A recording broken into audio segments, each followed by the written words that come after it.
Hey, what's up, everybody? We're gonna wait for a few people to show up here. Looks like there's a few people in the chat. I made sure to bring my Stroop waffle because you can't go wrong with a Stroop waffle while you're fixing your printer.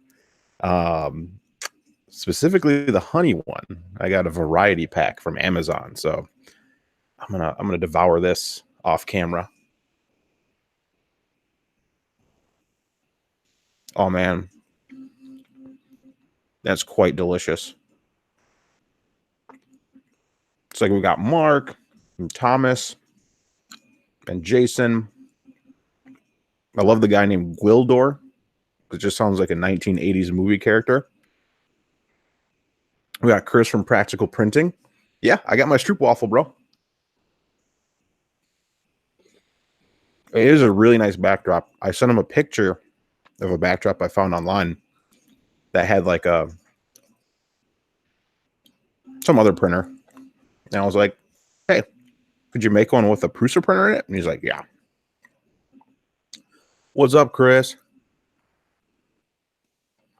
It's definitely not going to be a 6-hour stream. It's going to be a pretty, I would say about 2 hours. I'm usually pretty quick when I fix things. It might take me real long to finish a Stroop waffle. This is pretty rich. And we got David and Bruce. I've never eaten a Stroop waffle live on camera, so I figured might as well start the day out strong. All right, Mark finished his full bear with Bondtech. That one's printing over here for me. I'm finally getting the PETG profile figured out. Definitely don't use the regular pretty PETG profile because the Bondtech extruder didn't like it very much. Oh yeah, these things are definitely rich. I can still eat 7 in a day, but you know, I shouldn't. My doctor would probably yell at me. All right. So everyone's probably wondering, what are we doing today besides eating Stroop waffle? Let me just swallow this.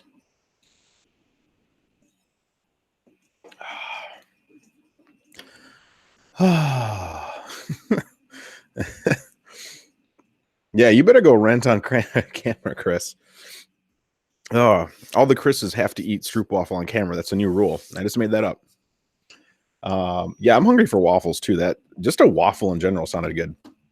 So, I'm going to replace my whole X-axis on this bear. So this is my very first full bear. This is my Mark 2.5 bear. As you can see, I was doing a dual screen, and I ended up just switching to a 7-inch Pi screen to run all of my printers. So I'm going to swap out this screen to a black and white screen versus the blue and white screen. I'm going to go back to a single screen holder. Also, fun fact, see this fancy magnet in my hand? If I touch these, the magnet will stick to these rods.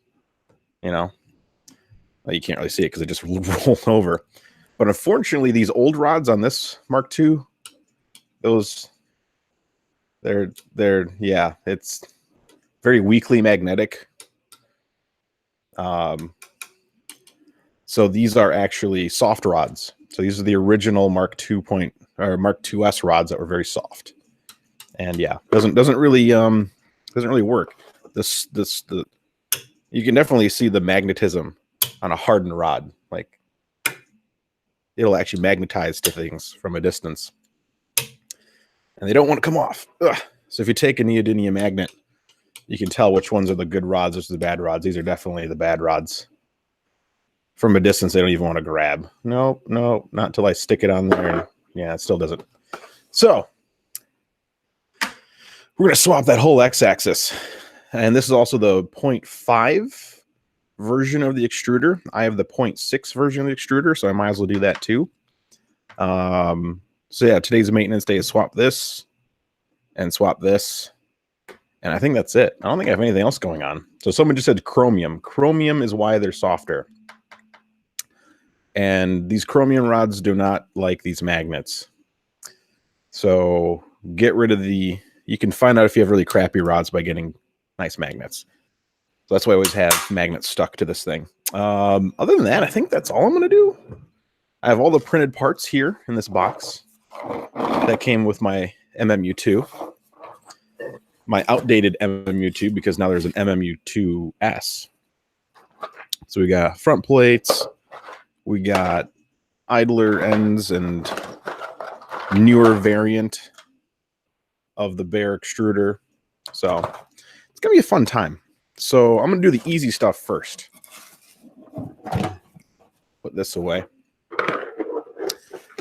Easiest things to be swapping out the screen. So the first thing I need to do is grab one of these 3mm bad boys and unscrew the screen holder thingy. Other than that, this is probably the easiest mod change ever, because the dual screen thing was really annoying because I can't run all of my printers. Oh, and I'm also going to be changing, it's hard to see, but this Y belt holder, I'm changing it to the tensioner version. And this is plug 1 and plug 2. And I see these arms.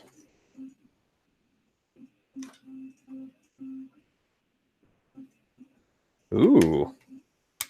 Man, we're getting these like super scientific things going on here. Switzerland, Steve. And we got Steve and Steven, Charlie, Bruce, Steven. So we have 3. Oh no, that's Steven. That's both Steven Korfman. So Brandon. Backlap. If you have soft rods on your Mark III, send a note to Prusa and they will send you brand new ones, because they accidentally ship soft rods with the Mark IIIs. All new printers from Prusa come with new hardened to HRC 53. So they are 58. So they're 58 Rockwell hardened steel rods. So get rid of this old dorky screen. This isn't even labeled, but this is your standard Stroop Raffle went down the wrong hole.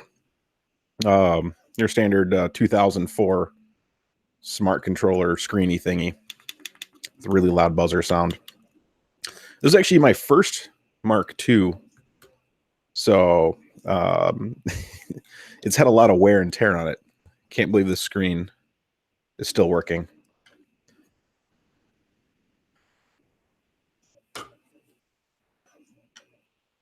Yeah, Chris, it is pushing the warranty a little bit. They're usually pretty good about it. If they yell at you about it, tell them Chris sent them, which means absolutely nothing. Unless you get Shane. If you get Shane on chat, you could probably get him to get you those replacement rods. And that's what they did for me. I told them my Mark IIs had soft rods on it. And you can see the divots in them from the ball bearings running on them. And they just sent me a full set. So I swapped the Y and the Z because those are super simple. So, yeah, I wasn't going to waste time waiting. All right. I have organized everything today. I have all my screens in a box. And they're just over here.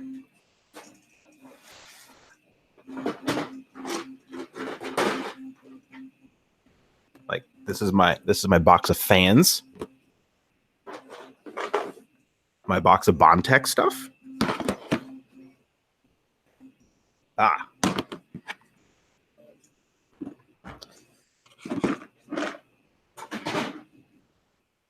Box of screens. And I think I already did the surgery on a screen. It's like, here's an older screen. The only difference between Bear and Zerabo is one, who designed it.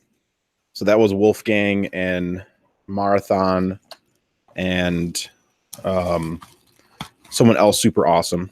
There we go. So this is the new screen. I already did all the soldering and stuff. So we're going to go ahead and put away the old one. But the Zerabos are meant for higher Z. So your base Zerabo is a 320 Zerabo. They do make a 220 Zerabo, but it's a 320Z that uses 3030 T-slot extrusion versus the 2040 V-slot.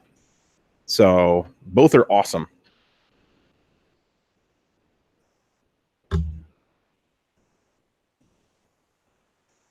All right, I think I answered all the questions. I was like looping out here. I was like, did I answer everything? So since I'm never going to use this again, it goes into the PETG recycling box. There's actually 2 PETG recycling boxes because I print a lot of PETG, so I have a lot of spare PETG running around here. Fresh and pretty.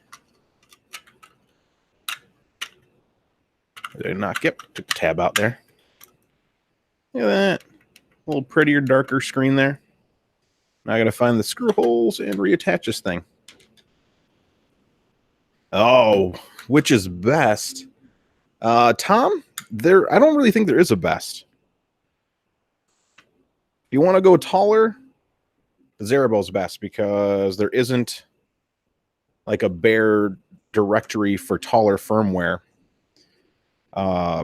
If you want to stay at the same height and not do any firmware modification, the Bear is better. You know, I never did the multicolor thing, and I should, because Tom Jackson, who's also Filament Frenzy there in the chats, did that. So he did the old Prusa in a different color, and I really should. Maybe I'll do that on another thing. I've never actually done a color swap or a multi-material in PETG, so that would be actually kind of a fun time. Just got to figure out a cool color to clash with this atomic green. Cattywampus.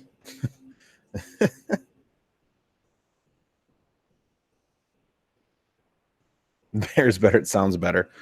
Yeah, I mean, it's just easier. I have no stake in the game. I make no money from either. I just prefer the Bear because it means I don't have to do any firmware stuff. And I also like some of the parts better. I like the X-axis better, and I like the extruder better.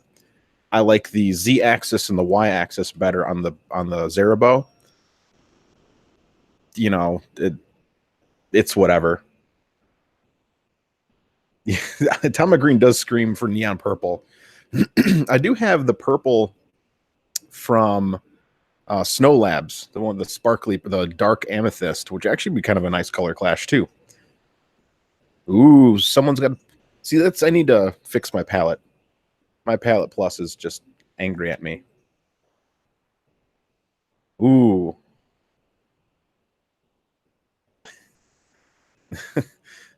And some hair, and you got a Poison concert. You know, sometimes when you bring back those old bands, and I gotta go. Oh, you know, I'll just go my random parts bin. I've been cleaning out all of my boxes I've been throwing random parts into. So I just need a really small, really tiny M3. There it is. Really tiny M3. That looks like an M3.6. And this screen. Oh, yeah. I already messed this up. I forgot to put the little arms on. Hey, what's up, Jake from State Farm? Dude, Atomic has a really good glow PETG as well. And I need to look at that. I have like 30 rolls of PETG. Not 30 rolls of PETG. I have 30 rolls of Atomic filament. I don't have any glow from them. And they seem to have a really good glow. So that'll be on my list. I'm still trying to catch up to printing with all the filament I have. As you can see, this is the stack of filament I've been receiving. I mean, there's just stuff everywhere piling up over here because there's no more room on shelves. Hence why I'm redoing the basement. That's going to happen.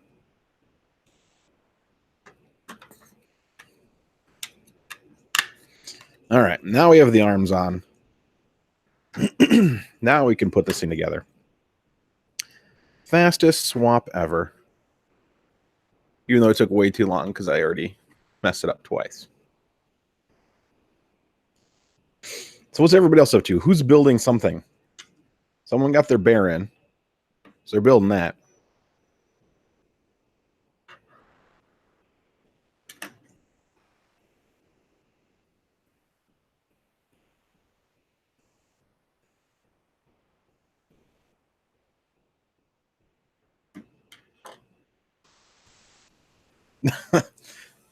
Hey, no problem. I will be doing more bearing info because I just experimenting with new bearings.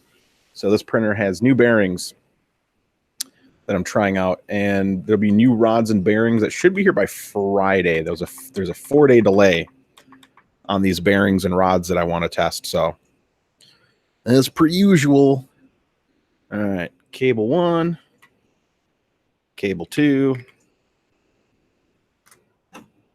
and reattaches. And of course, Dave Randolph is here. The man behind, well, one of the men behind Printed Solid. I promised Dave I'll be at his booth as well at Murph. So if you're at Murph, I'll also be at the Printed Solid booth. I have to split my time now because Bondtech wants me at their booth because they're actually going to be using my Mark III Bondtech full bear. So that'll be on display.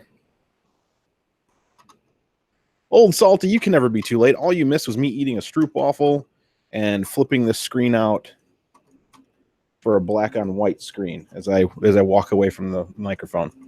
Ooh.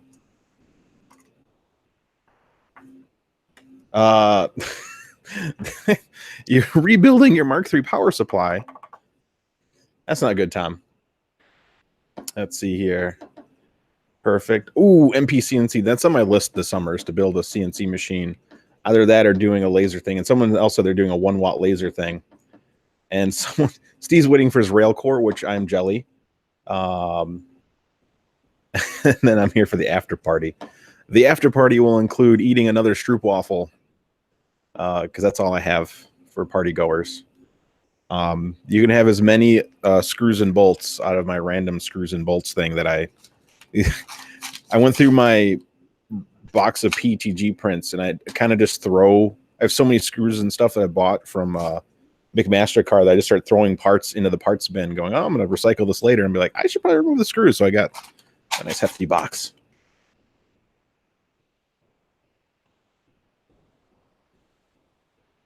Yeah, David, there isn't like a huge print difference. If you want to print fast, the sturdier frame will be nicer.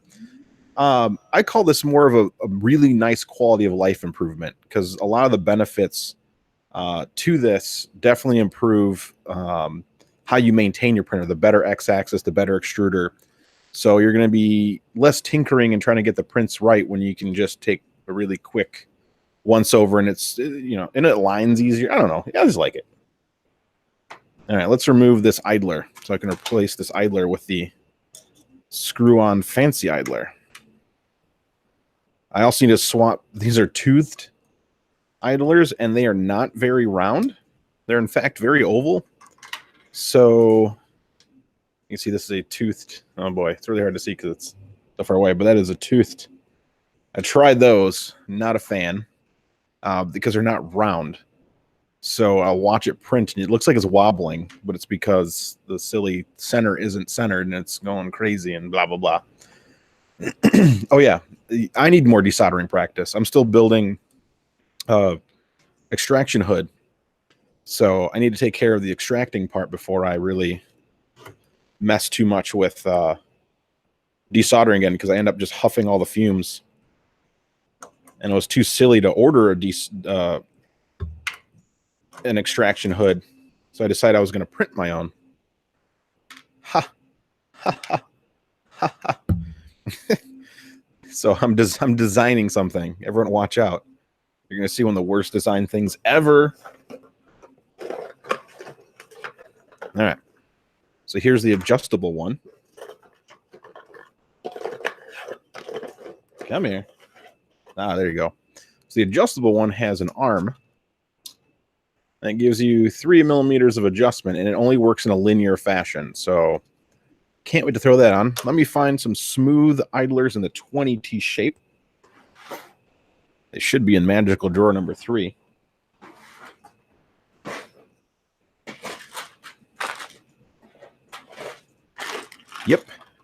There's my pulleys and idlers box. See, I told you, I'm getting so organized.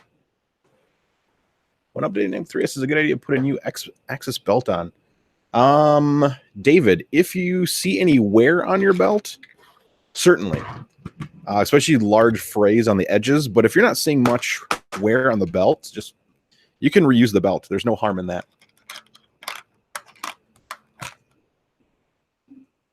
Old Salty, make the rail core.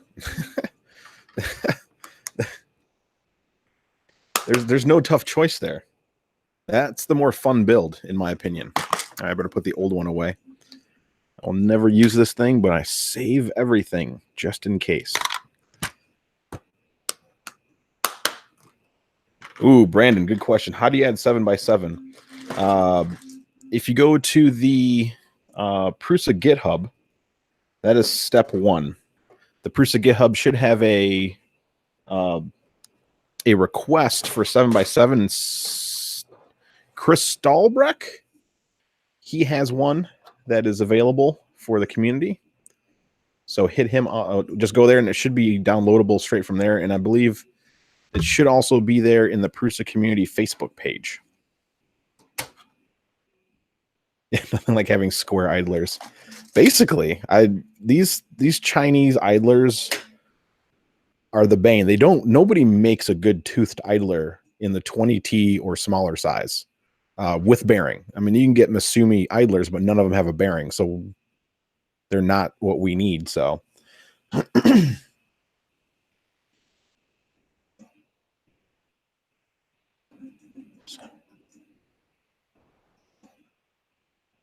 a Bondtech and slice. The only Bondtech update that I know of is we're working on we're still waiting for sensors. I ordered 5 Mark 3S upgrades and none of them have shipped. I ordered immediately once it was available. So we're waiting to get those sensors so we can try to figure out a way to put it on as an add-on. So you just print the upgrade, screw it on top, and then boom, you've got the Mark 3S filament sensor. That way it's a low cost, actually be free, besides, getting the upgrade attachment. Other than that, there's no talks in redoing the Bondtech extruder because it works.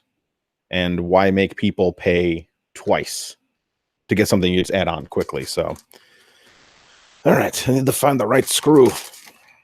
That's going to be too short. Seems like it's this one. Oh, just too short again. So it's a 30? Man, this is not going to be easy in my random parts bin to find a 30mm M3 screw. That's a 40?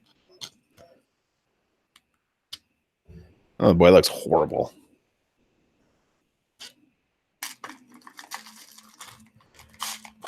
Yeah, the firmware helps a little bit if you get that last little ounce of. There we go. There's the 30.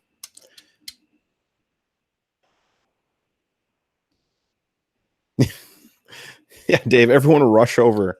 Everyone rush over to print this out. They do have some. He ordered a bunch literally the day of Bruce announcing the Mark 3S, which I knew they were changing the filament sensor. I didn't know they were going to go that far out to add like a ball bearing and all that fancy stuff, which is fine by me. Add all that cool stuff. All right, and somewhere.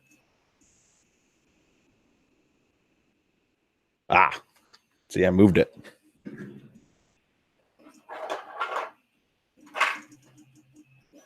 Nope. Never mind, I didn't move it.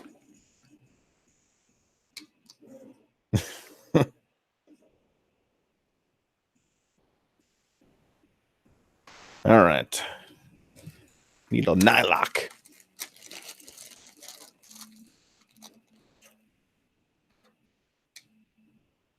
Ooh, IDEX upgrade. We're getting all fancy over here.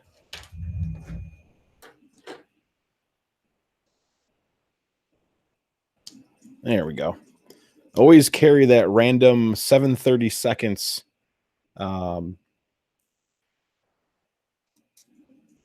socket wrench or socket because it fits perfectly on the, oh man, on the 3.5 or the 5.5mm hex nut. Still don't know why they're 5.5mm.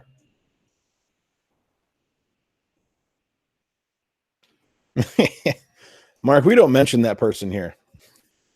This is a friendly Facebook, or this is a friendly YouTube channel without any care in the world about the weird stuff people say they think they do and stuff.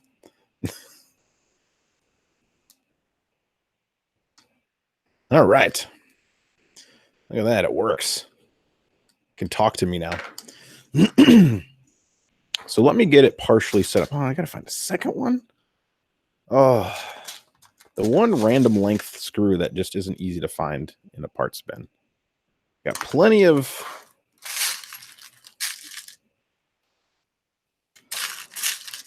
I could go faster and just grab it out of the actual parts bin that I have. But no.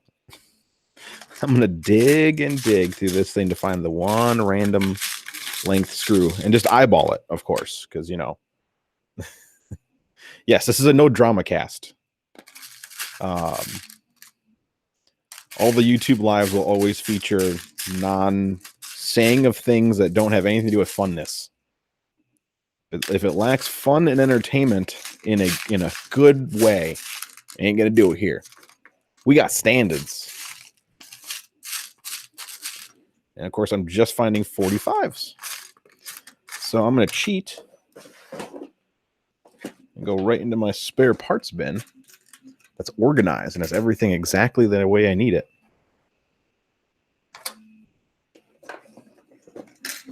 Get my finger in there.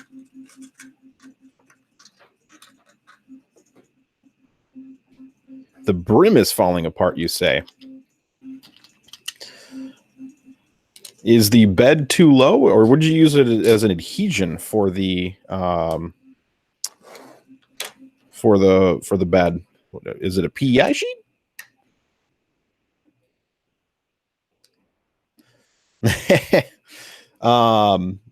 So Mark, yeah, I've finally tweaked. I'll be launching it. This is the last test print right here for the PETG profile, the pretty PETG profile. So the issue with the Bondtech is it can be pushed a lot harder than the stock extruder, and toning down all the accelerations and jerk settings of the extruder prohibits the Bondtech from working properly. So there's a new profile. It's right there. It just needs to be sent. But yeah, so this thing works and it keeps it linear. Get my face out of the way, but it keeps that ball bearing linear, so you can tension it. Ooh, Magigoo.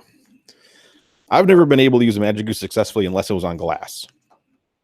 So you're talking to the one gentleman who only suggests Magigoo if you have glass, because I've never tried it on anything else.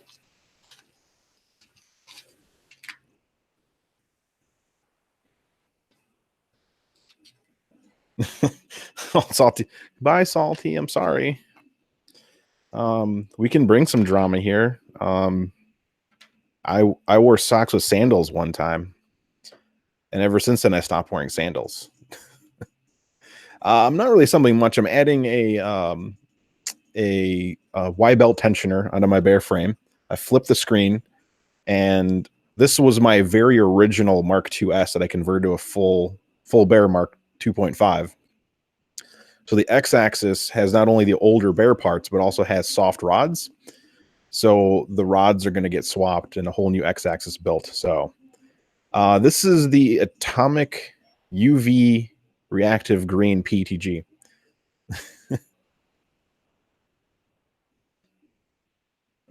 Oh, MK4S.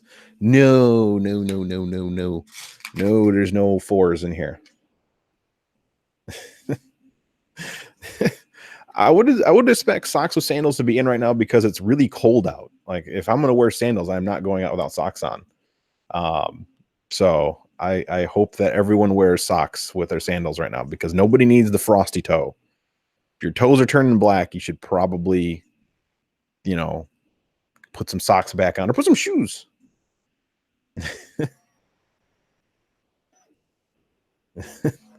Oh, what's up, Orlando?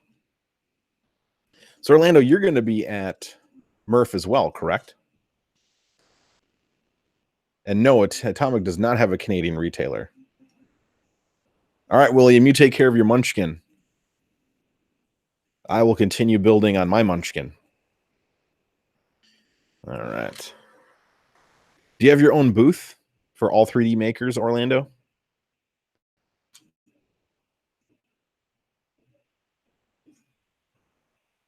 Oh, they're okay with pants, not sure. Okay. I'm just making sure I'm learning. Orlando's site is all3dmakers.com. So he's the one and only official distributor of Bear frames in the United States. He's a good person to friend zone. Just saying. Testing on the Nozzle X. We finally have the new scope running, and we have ridiculous image quality. The image quality that we're getting shows any and all details of the nozzles. I had a meeting with two aerospace engineers, or not engineers, two aerospace machinists who used to they used to build fuel control. They build fuel controls for jet engines, but their job was to do machining, and they would make the little nozzles for the fuel injectors for jet engines. And I took their input on the machining quality. So getting there. But now we've decided to find a baseline. So I'm sending probably 10 of the top nozzles that I could find. And we're going to examine them all. So there won't be any question as to who makes the best machine nozzle in the industry.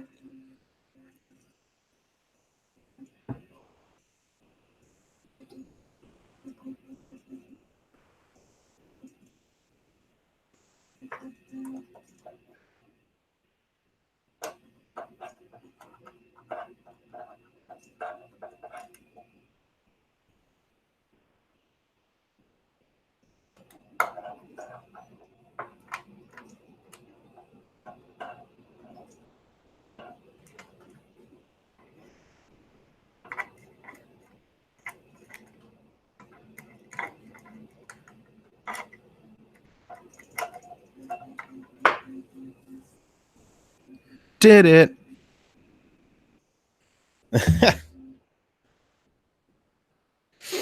Dan, the nozzle for me printed a little worse than I'm expecting, but it's been a mixed bag. There's been a lot of people who've had success, and a lot of people are like, "Why does this thing print poopy?"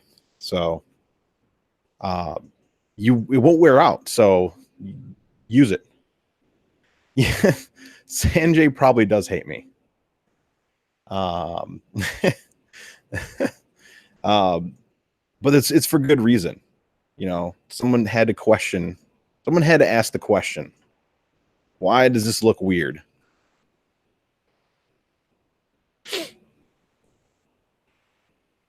Okay.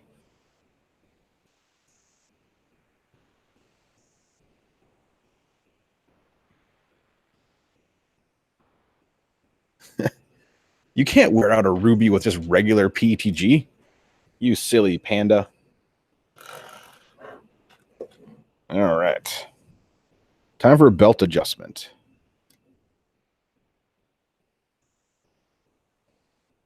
Set this thing down.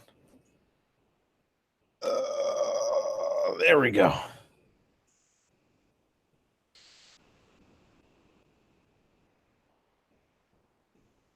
See if this will work. Now, the one thing on the Bear that's weird is it uses the old Mark II's belt holder. I do prefer the Mark III belt holder. I've always wanted to ask why the older belt holder. But I'm never brave enough to question Greg. Kind of knows what he's doing. It's Chris Day. That's silly. Can't be Chris Day.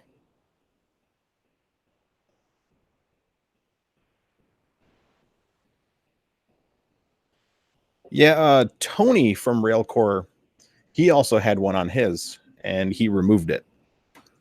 He found some odd extrusions with it. He hasn't gotten back to me on test results, so it's the waiting game is always a fun game. as more and more info gets added to the list. All right, I will get this belt straight. You will not fall off my pulley as I'm trying to rope you around and make sure the length is correct. Yeah, that's not. One more tooth. Boop. All right. Now I can do all this cool stuff here.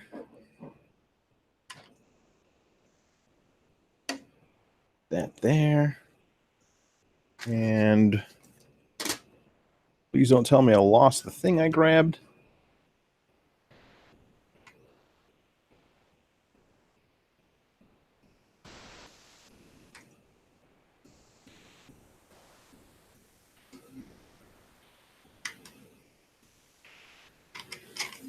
Aha!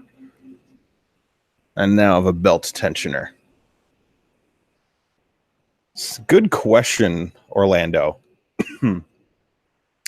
The slice vanadium nozzle, if you guys don't know, is actually the original.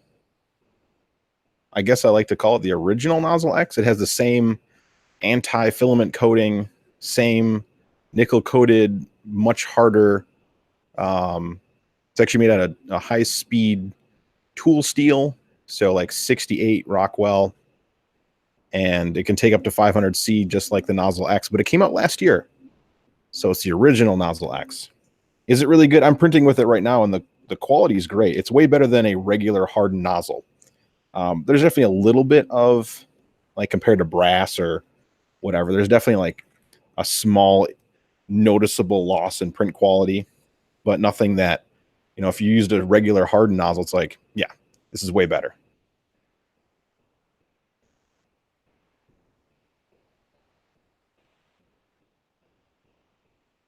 All right. The tensioner is almost set.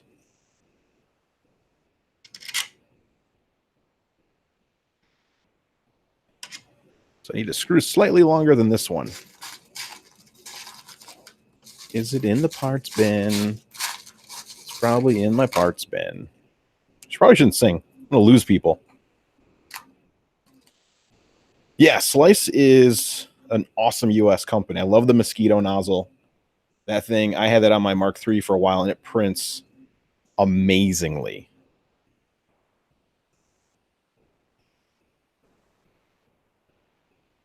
In fact, I can't wait to have a printer I can use my Mosquito again.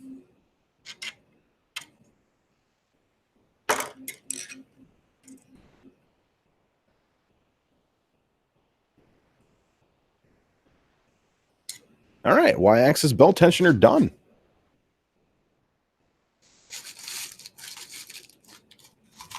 Dude, I need to make it down to earth. I heard it was it wasn't like super busy, but it was a super cool time.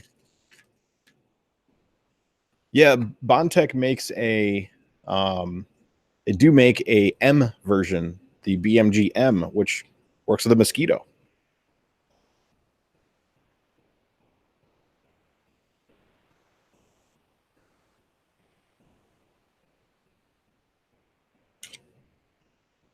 Where is that socket wrench?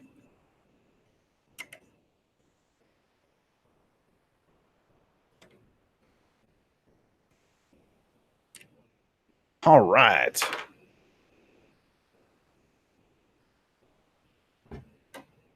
Okay, so now I just gotta level the y-axis, and I do that by eyeball, by untensioning it and just moving it around.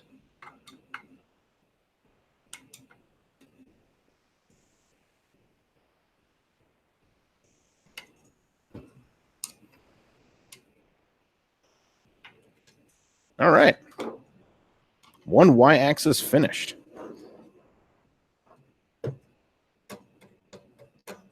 Pretty good pluck test. Give it just a little more tightening.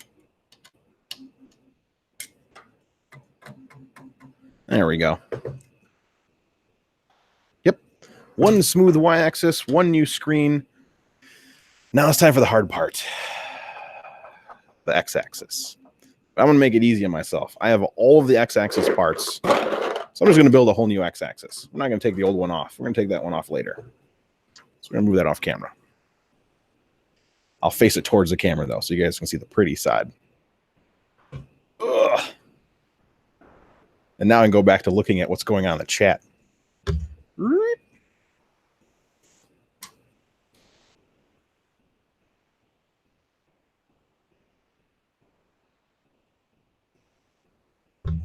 Yes, Murph is sold out. Thankfully, I signed up like day one. Bruce, I don't think, yeah, I'm glad I have the basement. The basement does take a long time to recover after any build or anything I do. Like if I move stuff around, it's like a huge mess. And the rail core is a lot of pieces, and it's a pretty intensive build. I'm excited to eventually get mine. I'm still waiting for the Duet 3. I don't want to wait for the Duet 3 and order rail core now. I want the Duet 3 now. Why can't it be here? They'll probably announce it at Murph, and I'll be like, I guess I got to buy one at Murph.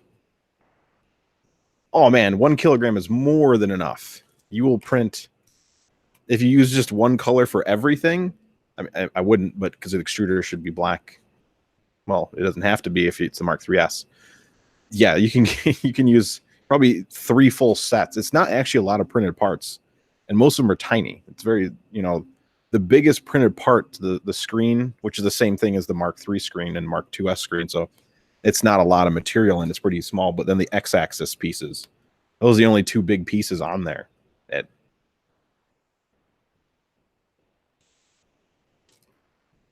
Yeah, overkill's good though. I mean, the Duet 2 is technically overkill for a Cartesian, but we do it anyway. So,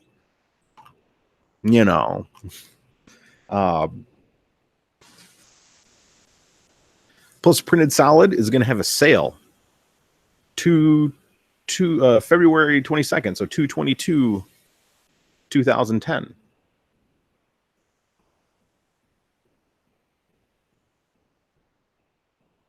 Oh, there's a post. Man, I gotta go. Man, this is what I get for. I frequent the Railcore group, but never enough. I seem to miss out because I'm always on the Prusa group. All right. This can go over here too. So let's build an X-axis.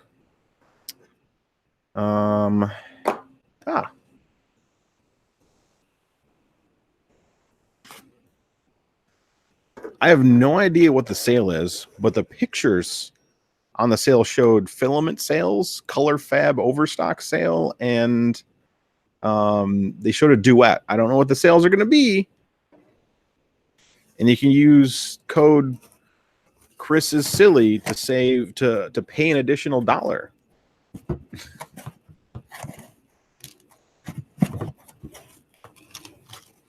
Ugh. Boy, they really showed that rod down in there. Probably shouldn't say that out loud. I don't cost nobody no money. Actually, I do. I'm probably a horrible person if you have an addiction. I like to call it gas. That's what we call it in the photography world. Gear acquisition syndrome. I'm the same way with the printers. So yeah, they ship your rods in a motor box, and they do come pretty gunky. So I do recommend cleaning these with isopropyl alcohol before you put them on your printer because they be gross.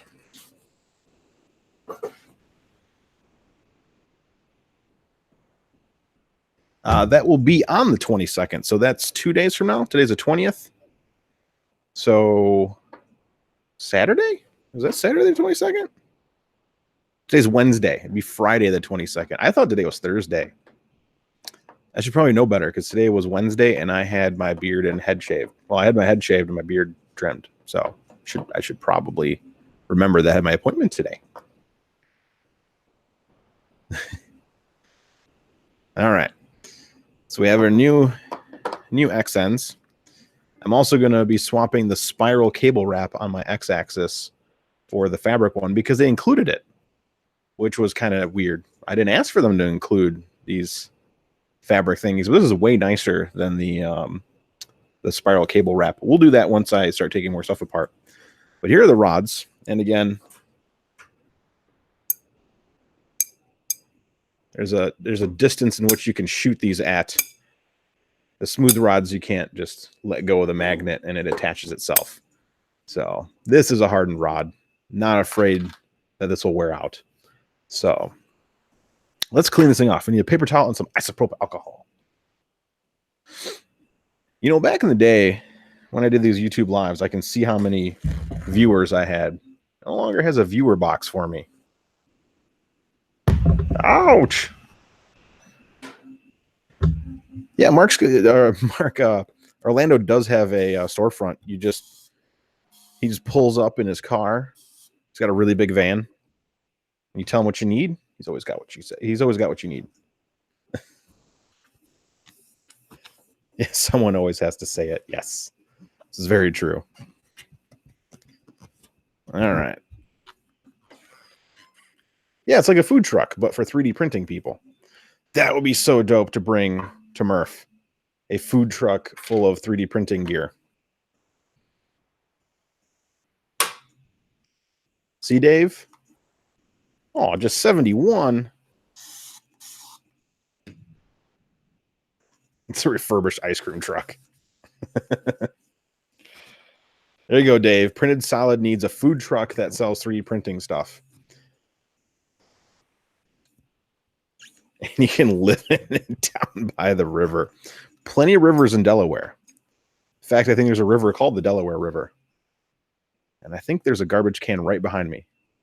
That is not where the garbage can is. Nope. Nope. The Medmart logo.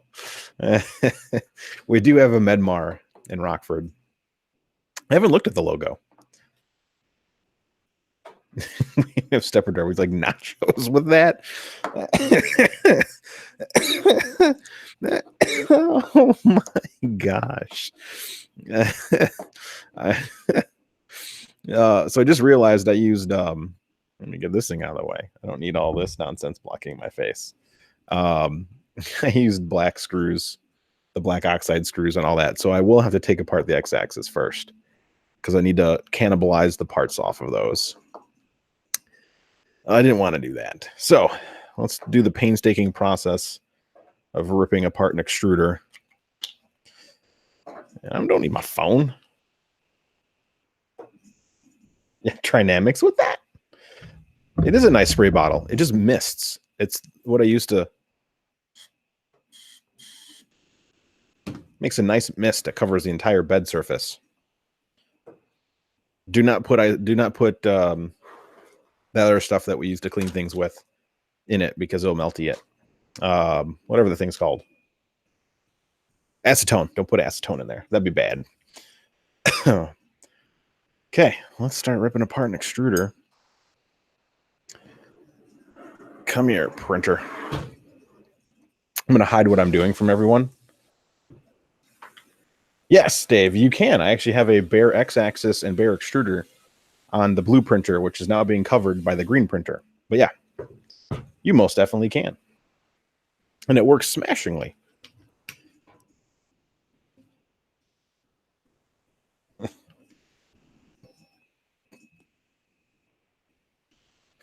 And I even got my nice part holder tray.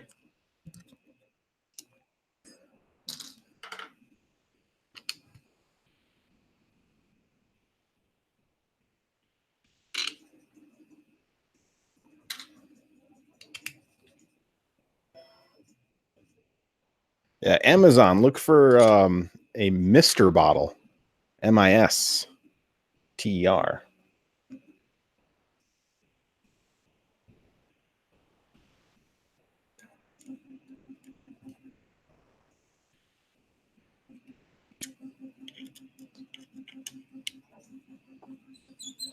Ah, squeaky. You quit that nonsense.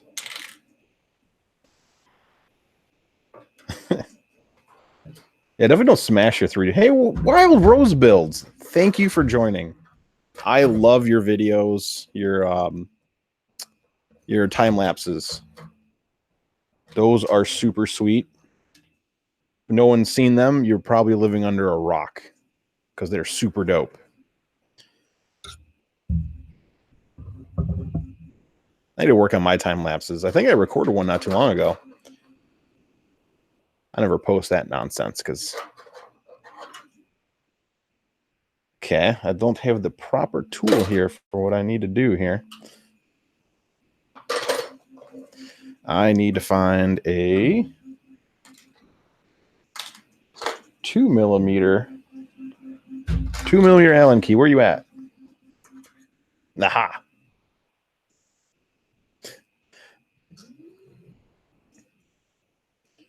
Got it. Oh yeah, most definitely. I wish I did more video of the time. Oh, that's so squeaky. Why is it gotta be so squeaky? Oh, my live Z is way too high.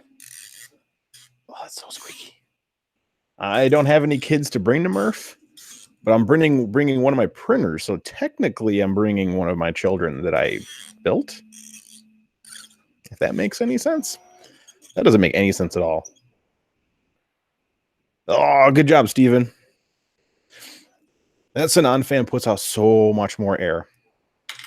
This is actually the first printer I put a Sanan fan on. One that I soldered myself with my mystical, really bad soldering skills. I might have taken a lot longer than I should have to put it together. Yeah, one kid, one printer sounds good. That's a fair trade. I'm excited to see what everyone brings. Hey, what's up, Thomas? You spelled humans wrong. There's a Z. At least that's what I heard. I was told there's a Z. All right, Sanan fan is disconnected. Now to get the rest of these bits off.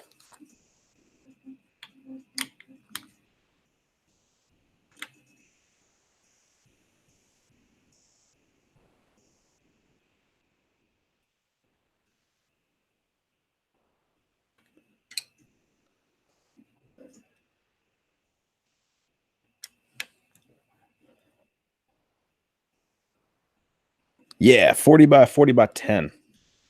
So it's a direct replacement. If you do a 20, it's going to hit the x-axis too soon, and you're going to get a length error. So definitely don't put a 20 millimeter on there. All right, I need to harvest these screws. This entire extruder is going away. Yeah, the V2 is much harder to find. But the V1 is the more powerful one.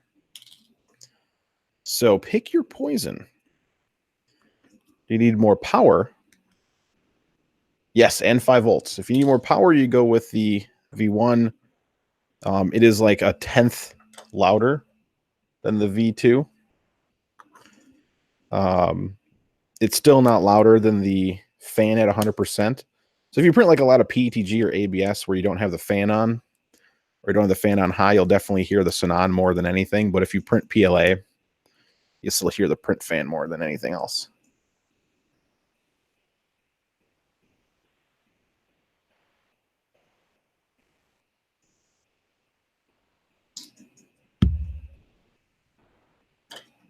Yeah, the x-axis is definitely the worst assembly.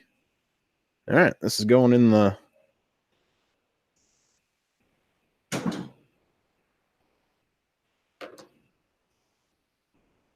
And how much of this do I really want to... All right, whatever, Chris. Don't procrastinate. Rip it to shreds. Pinda. And cut some cables.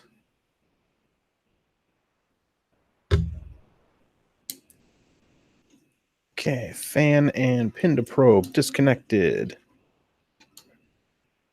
And then I just need to remove the backing and harvest the hot end, which I can harvest that right now by pulling forward and down. Harvested. Now to work from the other side.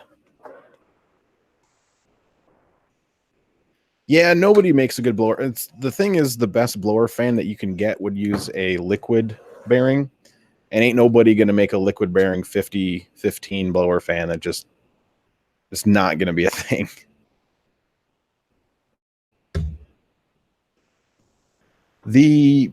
All of the pros for the Mark III kit are literally that you build it yourself, and if you ever need to fix anything, you most likely know how to take it apart to fix it again. I don't really think there's any cons. I don't think that the Prusa team puts them together any better than what you can do yourself. Yeah, oops. I've definitely cut the wrong wire, and I've definitely done some really dumb things. I am not perfect. I make many mistakes with my printer, unfortunately.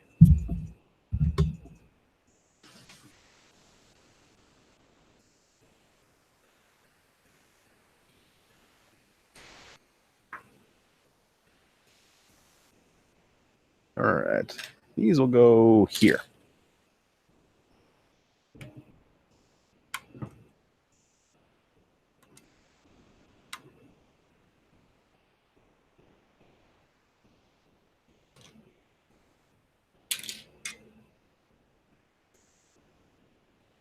I wouldn't put the MK3S extruder on anything myself. The gearing's the best part. And you ain't going to get gearing on that Mark III's extruder. But I'll know more once because I'll be swapping it over. As soon as one of the 5 ship, I'm going to swap this thing over to a regular stock, because I have a stock Mark III that I will keep a stock Mark III's.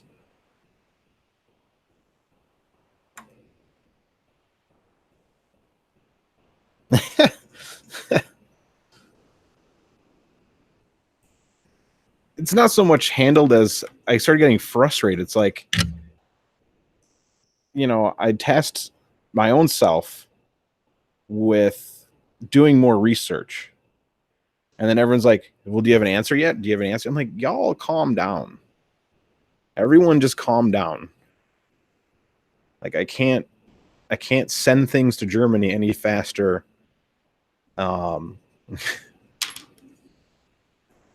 than they can be sent. I have had no luck with Titans. They seem to work great, but all the 2 Titans I bought were out of spec. And they E3D support told me that's normal. So that's all I can say about the Titan.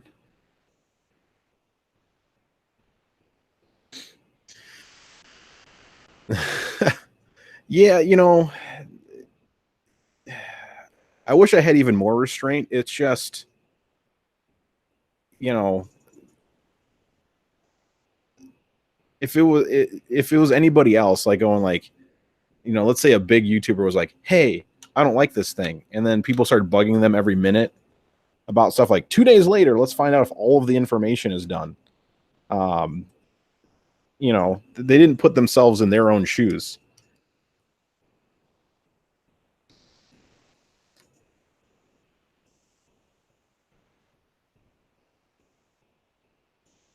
Ooh, mostly metal.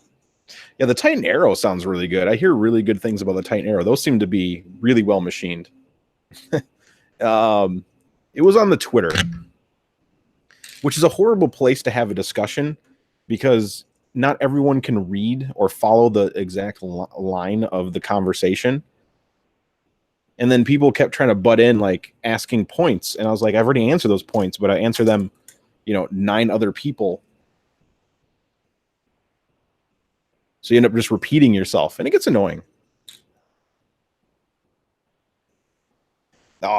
Yeah, but design prototype test isn't a huge YouTuber. He's just annoying. But I do like his new hat. And also like that Joseph changed his job position to be all the job positions at Prusa on the website. So he is the official doorman, by the way. I didn't know that. So I can't wait to go to Prague and meet Joseph at the door as he's opening it.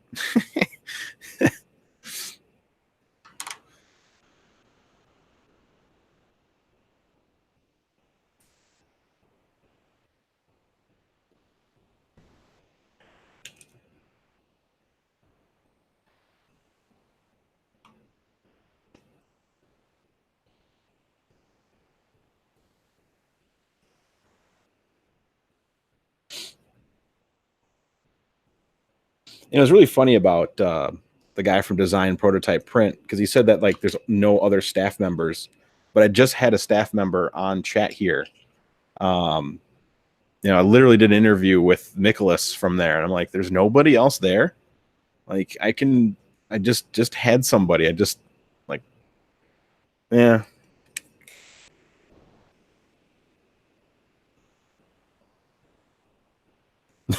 Sean, exactly.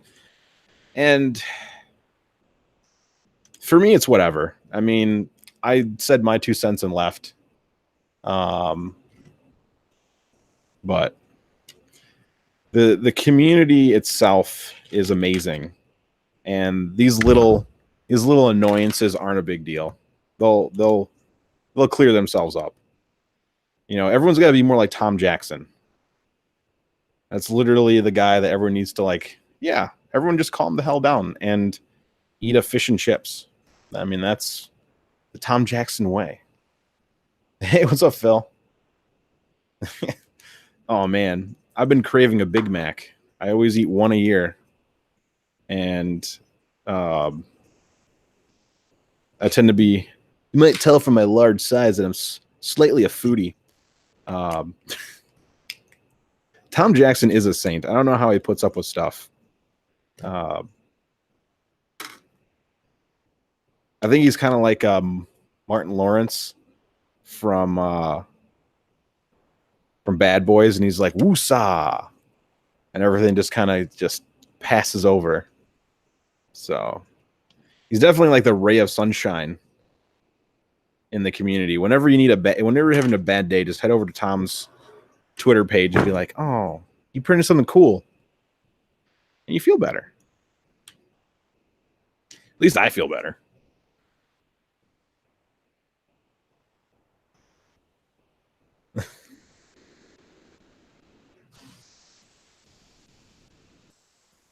Happy shape.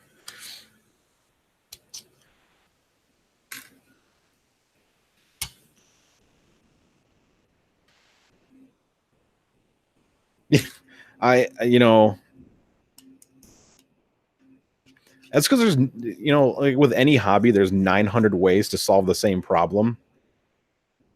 And you got to realize you can't fault a person for having what you feel to be the wrong answer only because it differs from your answer. Doesn't mean they're wrong.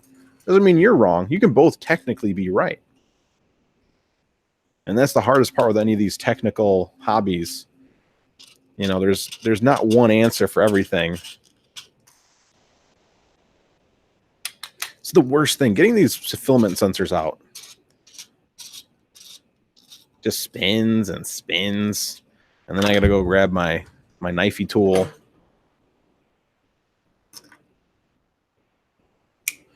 Phil, you can use. I'm actually using the LDO, but you definitely want to drop the micro stepping down to 16.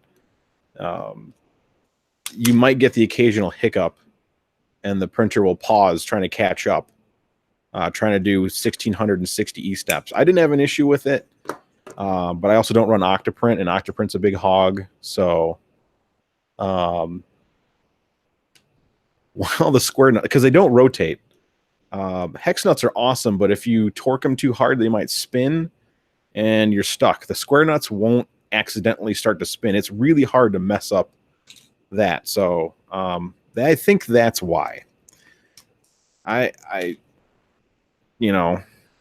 prefer the hex ones, but I can see why they go to the square ones. I guess they're common in Europe as well. For us Americans, we have the unfortunate lifestyle of not having metric M32N short M3 square nuts in regular supply until Printed Solid started carrying them. So if you ever need a whole bunch, David sells them at Printed Solid. All right, I think I have removed all of the hardware from this. So that can go in the parts bin. Oh, this can go in there. Slowly but surely.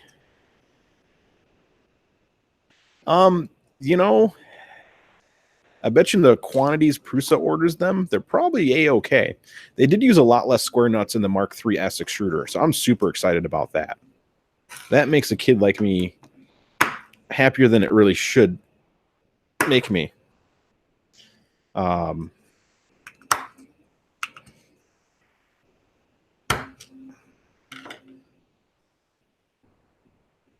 Yeah, they're definitely the cheapest thing on the market. One more of these, and then I got to get the square nuts out of there. Ugh. Oh, never mind. The square nuts are just falling out.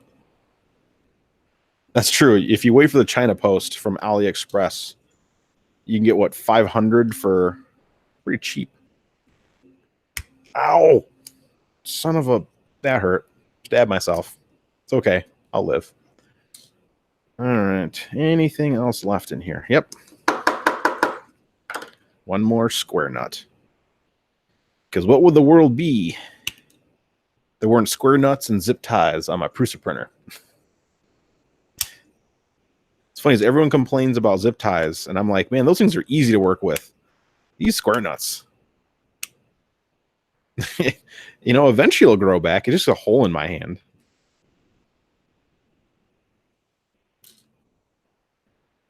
All right. Square nuts are all removed. Nope, there's one more. Oh, shattered. Okay. And I have one last part to party.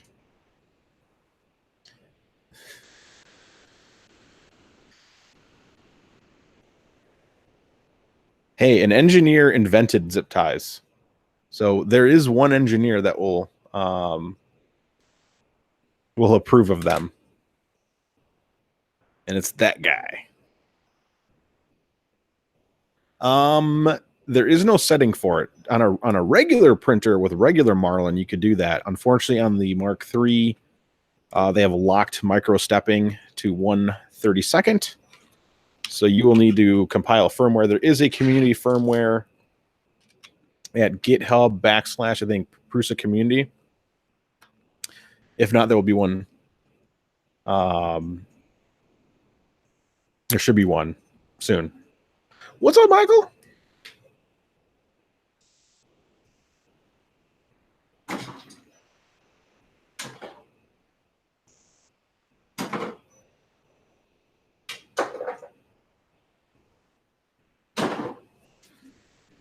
Okay. Let's take the rest of this extruder apart, or X-axis apart. Yeah, my short videos are way better. But this is more like a hangout video. These are better if you have questions. If you want to know more about your printer or have an issue, I might be able to answer it. My brain info. Literally, my brain info is the brain info of like 6 dozen other people that help me make it through the day. So my brain doesn't need to be dumped into a GitHub or a wiki. Everybody's brain needs to be dumped into a wiki. Oh, dude, I don't know what I do without a basement. The Midwest has few awesome things, and one of them is basements. Cold weather and basements. It's the best part of the Midwest. Yeah, Marlin would be in config.h. On the Prusa firmware, it's actually in the Prusa config or configuration _ Prusa.h. So there's no way to definitively say whether the Nozzle X lives up to the hype. Because that would take a while. It would take a lot of CF material. A lot of carbon fiber material and a lot of crazy material to see whether you can destroy through the coating and destroy through the hardened steel nozzle. So I don't think anyone's had the chance. Ooh, I don't have an i3 Mega. The only Anycubic, besides a Photon, which doesn't work, well, it doesn't work with Slicer. The only one I have for any cubic would be for the Linear Plus, which is a Delta, which is still in the box. I have a profile for it that I'm ready to print once that thing's put together, but it's still in the box. And I'm going to put a duet on it, so it's going to be a little bit. I can never just be simple. Tom's like, you should totally get this printer. It's easy to use and it's awesome. And I'm like, sweet, I'm going to throw a duet on there and a BMG extruder. And then I'm just sitting there going like, hey, this $200 printer just shot up in price.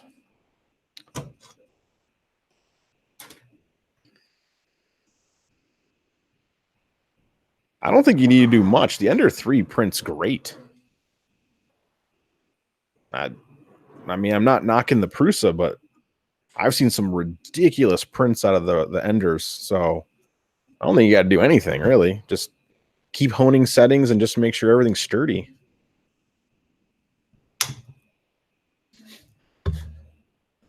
I have not said the same thing.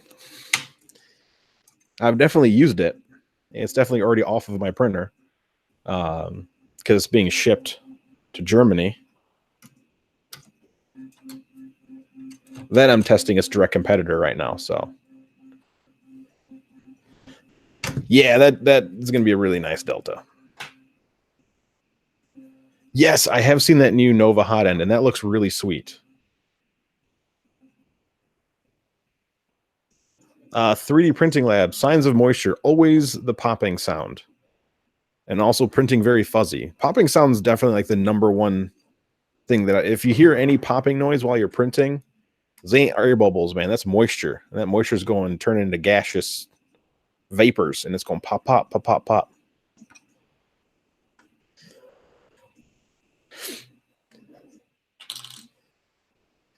Yeah, it definitely sounds like Rice Krispies. Especially the PETG. When you get, I mean, it's really hard for PETG to absorb moisture, but when it does, that thing sounds hilarious. Yeah, don't do what I do. Don't just stick all the filament on a pile over here where your Delta should be that you haven't built yet because it's still in the box because you decided you just can't build it like a normal person.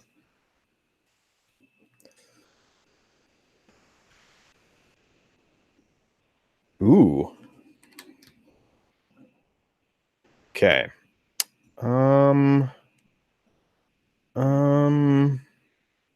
Yeah, okay. Man, I'm taking way more apart than I really wanted to. This makes me sad.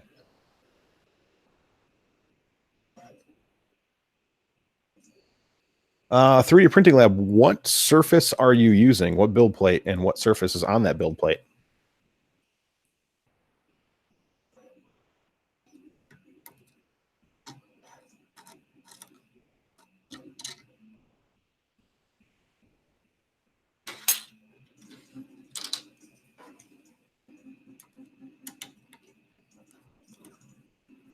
Magigoo.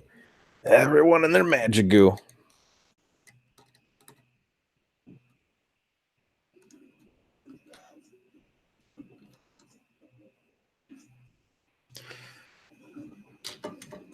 So step one, when you're having really bad adhesion on your PEI, is to warm soap and water on a paper towel and clean it.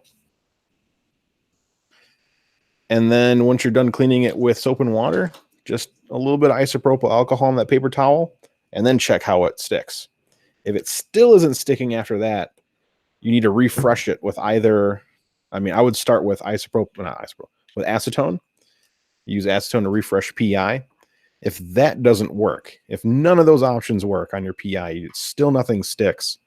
I usually recommend 1,000 or 2,000 grit sandpaper and just dust it lightly, and then do the hot soap and water, not hot, but warm soap and water, and then isopropyl alcohol, and then try it again. And of course, I grabbed the wrong driver. Gargoyle, good question. I've seen a lot of people use eSun. I've seen a lot of people use Atomic. I've seen a lot of people use DOS Filament. I mean, it seems to work with any PLA, 3D Solutech even. It It's just the settings.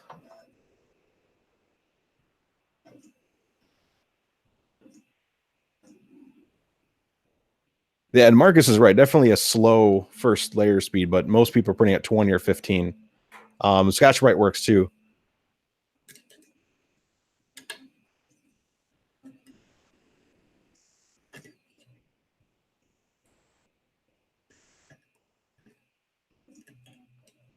But once you've used the 2000 grit sandpaper, it's like brand new PI. It's ridiculous.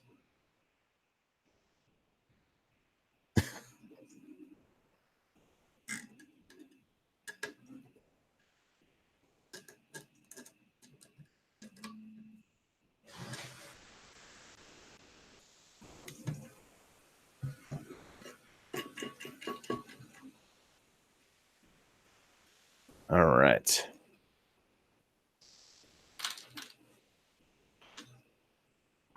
Yo, what up, Peter? We are still working on the same thing we were working on earlier, which is taking apart this x-axis. Well, we did other stuff. We ate a stroop waffle. That was like the first thing that happened.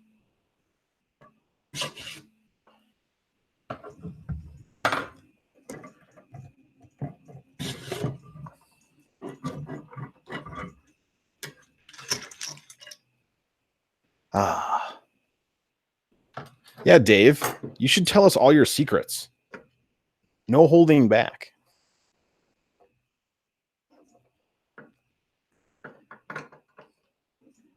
Come on. Come apart. Perfect.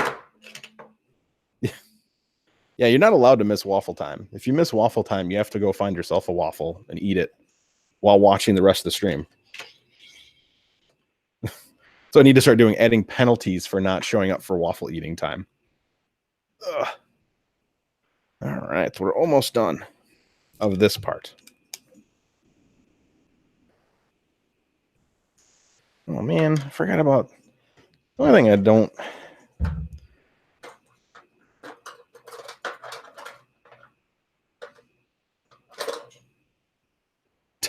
Definitely Google a stroop waffle. Definitely go to Amazon and look up a stroop waffle and order yourself an 8 count.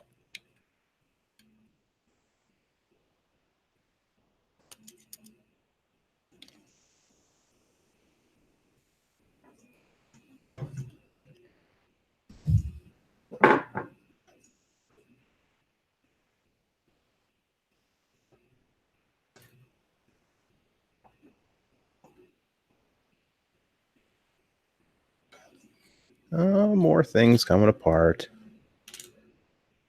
You're welcome. I'm glad I can make people hungry. You know, if it wasn't for me eating waffles, what would you be doing right now? You'd not be hungry.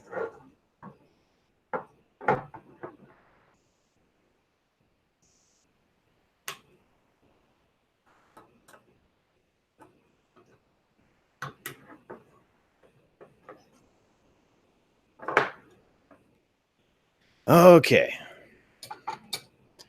I'm going to push that aside and we can build a new x-axis. Oh, should have wore the gloves. So now I'm going to do the thing you should never do, which is putting isopropyl alcohol on your hands to clean the grease off. Remember, everyone, do as I say, don't do as I do. This is the greatest life tip. I mean, I set a print on fire on my printer one day, and I surfed on a printer one day. So no wife, I shall live forever. Let's see if I can hit the garbage can. That might be on my printer. Nope. Line up on my crescent wrenches on the ground. Okay, so here's the old. Move that over. That's gross. We need to build a new x-axis and harvest these black screws and things. So start here and work our way down.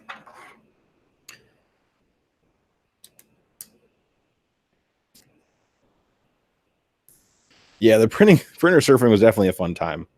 I want to do that again, but while it's printing. Other flashbacks. Harvesting printer parts. Yes, the new rods are from Prusa. I don't mind the Prusa rods. I don't like the Prusa bearings. So I will be announcing a new bearing that I like, because I do like the Masumi bearings. But I found a bearing I like a little bit better, because so there's the Masumi bearings are LMU8.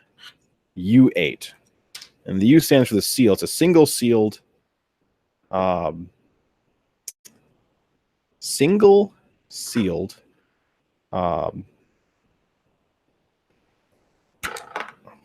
linear bearing in the 8mm shaft, 15mm OD, 24mm length. And while a good bearing, more seals is better to keep contaminants out and also makes them quieter. So the Masumis are quieter than the Prusa ones, but I found one that's actually a Japanese replacement, LM8UU.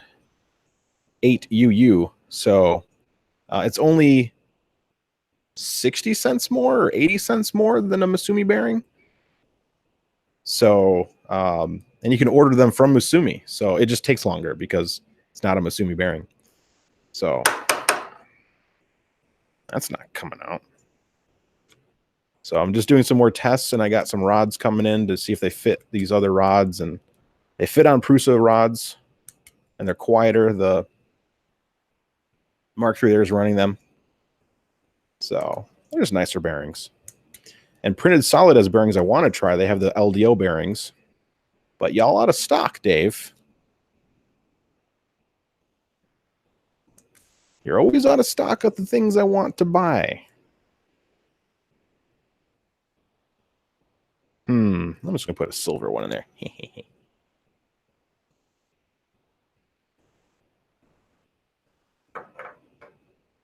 Okay, so this is the old one. Old one's going to go in the recycling bin. Well, not a recycling bin. It's a box that I eventually will recycle.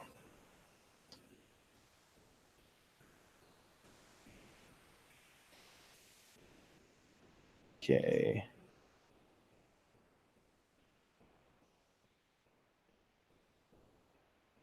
New part.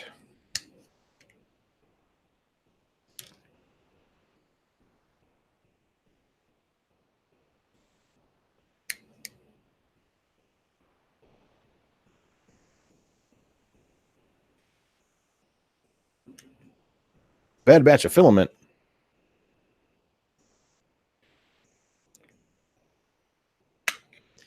Well, Dave, now I need to add Chinese New Year to the predictive inventory application that you use.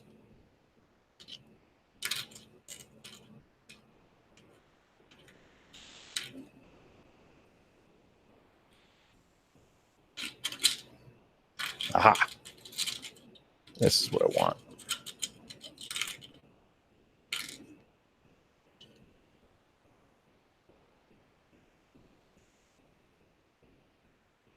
Hey, thanks, Felice.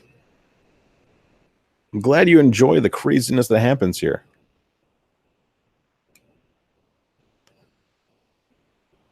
March 10th-ish.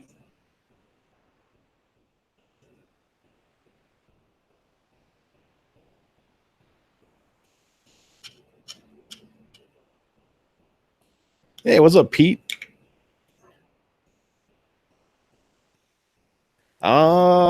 Perhaps.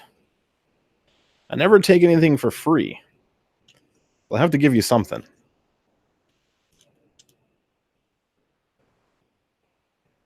All right.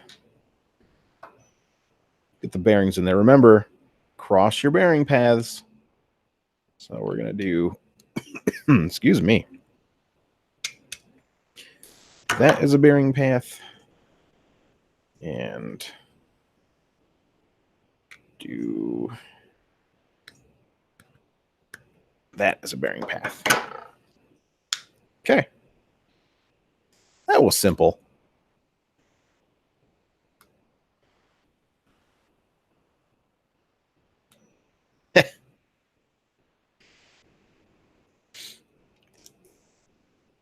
So Pete, will it fit on my Bear?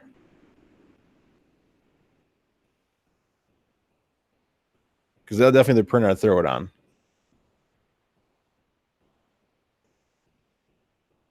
Air conditioning. You guys have air conditioning? I'm down here in this basement down here is 16 degrees Celsius. So I'm wearing a hoodie for a reason. Jen, I'm using a Sony Alpha R2 or A7 R2.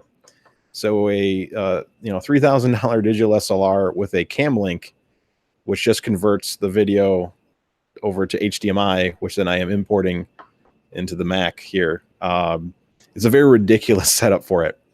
But as a photographer, I have all these cameras. So I was like, oh, this is one that I don't use anymore. So voila, I now have a camera for live streams. And it was a lot nicer than a webcam. At least in my opinion. I think it's better than a webcam. I could be wrong. And we also got to take out this silly thing.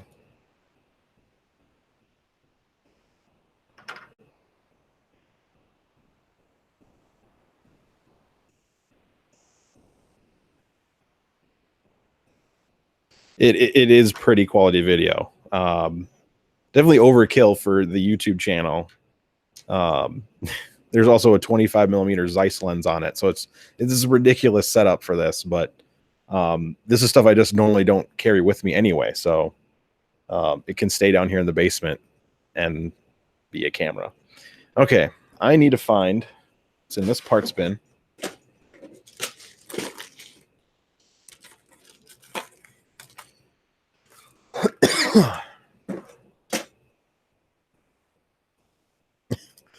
Yeah, red cameras are so cool.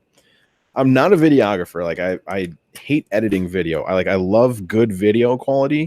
I just hate editing video. I think it's the most ridiculous thing ever. Take a photo.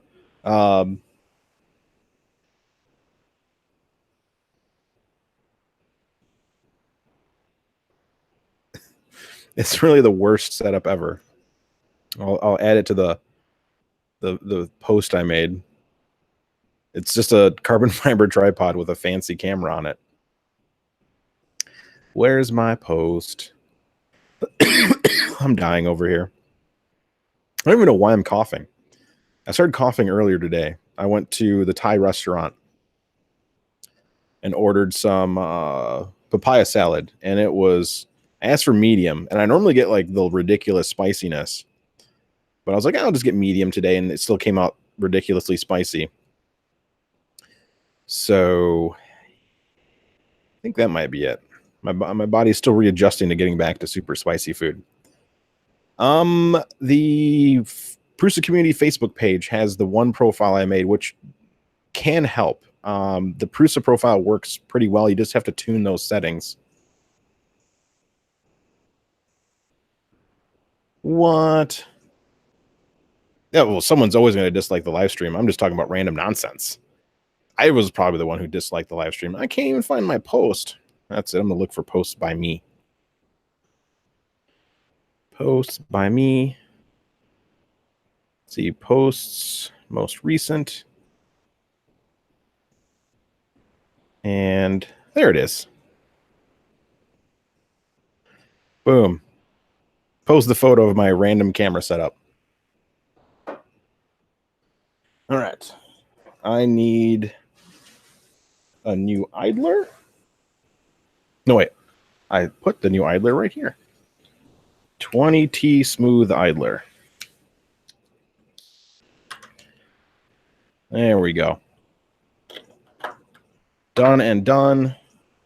This toothed one can go back. Yeah, that's just the only one. I never got to really play around with it because the one thing that frustrates me with multi-material printing is it takes forever. So testing a profile or making a profile or just like tinkering with a multi-material unit sucks, because if you mess up and your settings are wrong, a minimum print with 4 color changes is like 8 hours. So, Yeah. Yeah.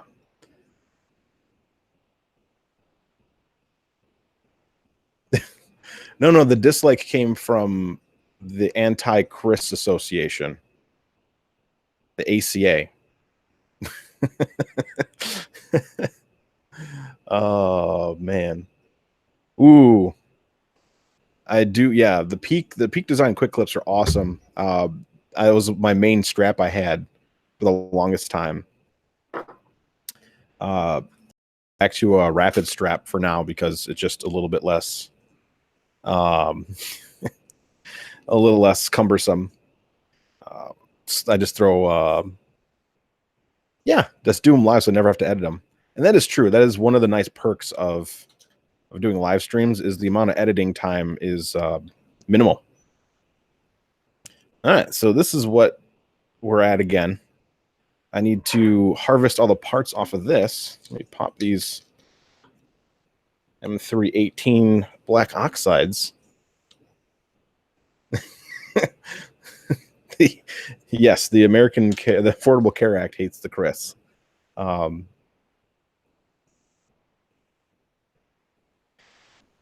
Yeah, I consider these, like, someone mentioned that I'm like a Joe Rogan of the 3D printing thing, and that's why I like the live streams. It's just kind of like a long podcast, so it works for me. Plus, it keeps me from just doing this in the basement by myself because I was gonna repair my printer anyway. What am I listening to? This is my audio feedback, so I actually have it monitoring the audio, so I actually can one, it stops me from listening to the printer behind me or anything else that might happen in the house. And two, it gives me monitor feedback so I can tell if my audio is off. Ow! Oh, that hurt. And it's 2 fingers. So I severed my palm and my finger. It's all good. It's fine. I'll live. Doggo is upstairs. Actually, sad story. My smallest dog, Chico, passed away this past week. So 16 years of faithful companionship. I just picked up his ashes today from the vet. So if I've been quieter on the internet, that's been part of it. You know, when you wake up every single day and you have the same kind of routine. So still adjusting. So he was a good doggo. If anyone thinks Chihuahuas are just like a weird, angry dog, they're a weird, angry dog that's a very loyal, angry doggy. So, so fun story about Chico. When I got him for my girlfriend at the time. I was 21, and I was dating this girl, and she wanted a small dog. We had an apartment together, so we wanted a small dog. So, I kind of asked around. Hold on, I just dropped the one black hex. That might get replaced with a silver one.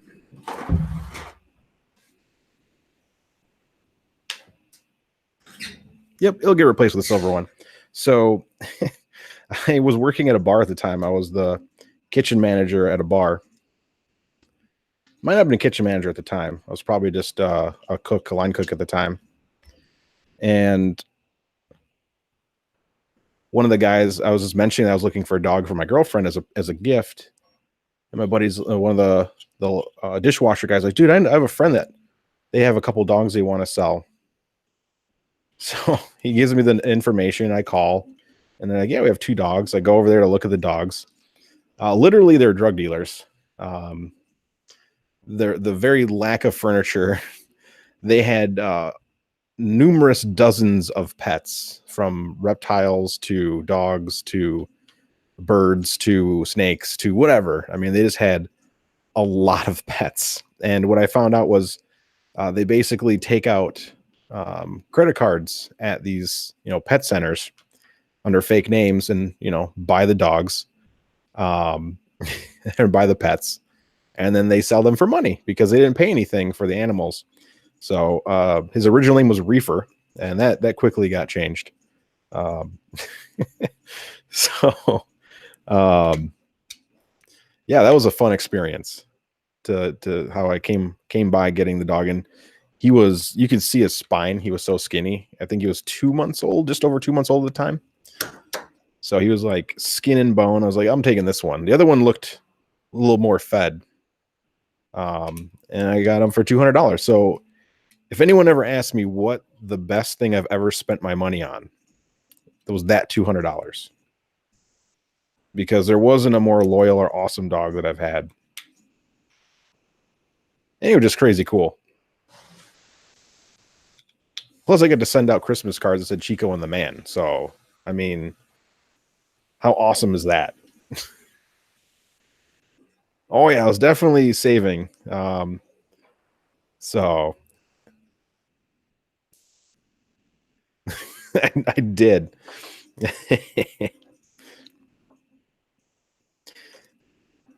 So, yeah, welcome to my city of Rockford, where where you can buy animals from drug dealers.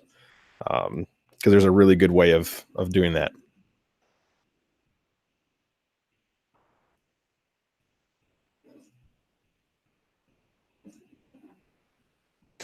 Pouring a waffle.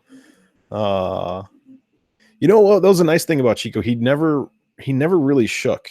I mean, when he was cold, he did, but like he never really got nervous. He was just like, meh, meh.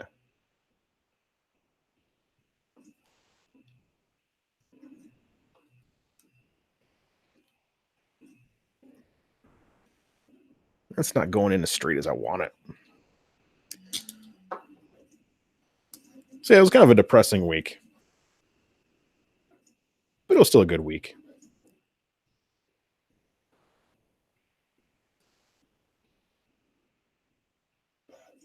I need that job, Dave. I'll totally build printers and never ask you anything. And those dogs can be ferocious. You definitely didn't like anybody except for like the family. So yeah, what's his name so we don't help him?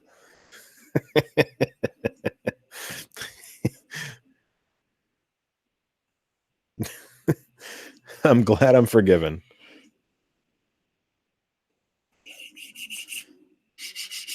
Yep, that'll do. Dave is now chaotic evil. If Dave had a D&D character, it would definitely be chaotic evil. I bet you Matt loves these sales that you do. He's just like, you know what? Let's just randomly have a sale on stuff. And, and Matt's just like, why?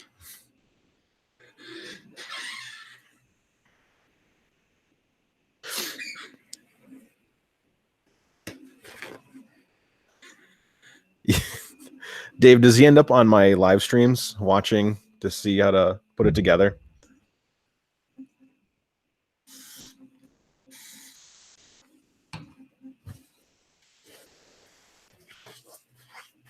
All right, Phil, you have a good one, man. Thanks for stopping by. Again, don't clean your hands with isopropyl alcohol, especially when you cut it. That burns. Because of reasons, Matt. Go to your bucket.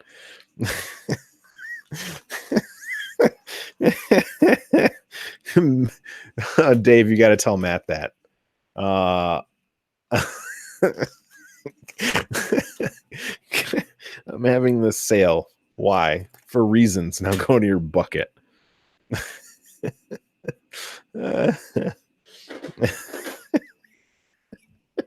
I've never heard anything so hilarious. Now I wish I had employees. I mean, I technically have a second shooter with me when I do weddings. So next time my second shooter asks me a question, I'll just be like, hey, go to your bucket. I don't know if I can get away with that. There's probably standards and rules on how you treat your employees or something. I don't know.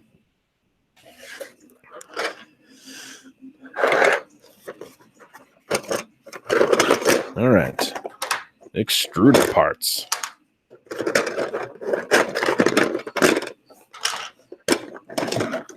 Hopefully I don't have to take any additional things apart. That's what I'm hoping.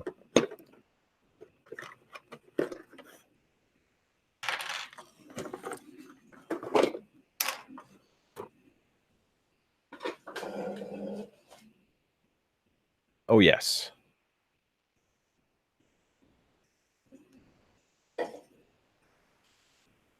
All right, good night, Jen. Random birthday sales. I should do that in my field. I'm having a discount on photo shoots today, and they're like, it's a weird day to have a discount. It's my birthday. You're welcome. Hey, what's up, Drone?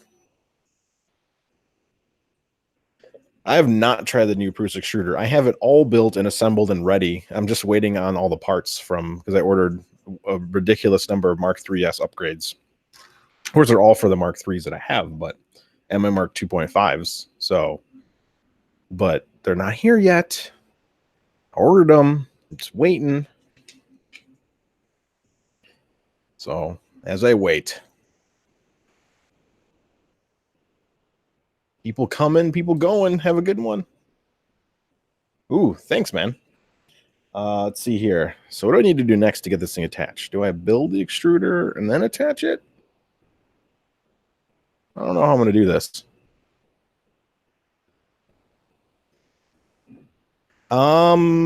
Good question. How do you mix the MK3S with the Bear? Greg's already doing that. Greg's already combining the Mark 3S filament sensor to the Bear extruder. So just give him a moment, and he'll make that happen. Okay. I need to build this extruder, especially the way that I've done this. So, that's on there. So I need to get that. You get the Bondtech gear out. Let's build this door. I'm just making up the order in which upon I'm going to build this in my head, because I'm not doing this with any strategery whatsoever.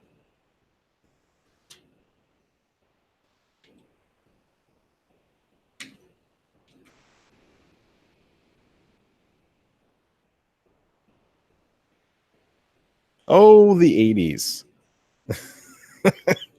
Now, how to describe the 80s in one word? Dave's family. I don't know how I feel about that, Dave. Are you sure you're all right? Sure we need to talk about anything? I'm here for anyone that needs a good discussion about life.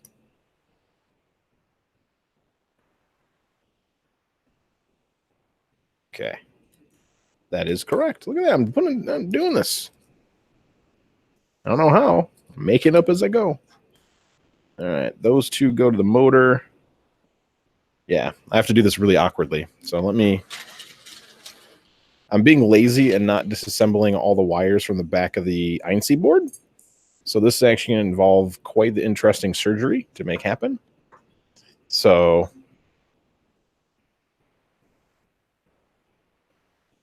let's see if I can make this happen.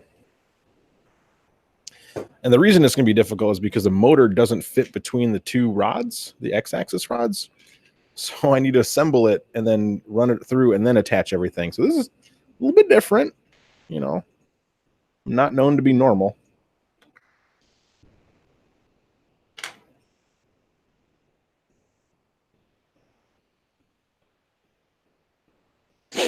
All right.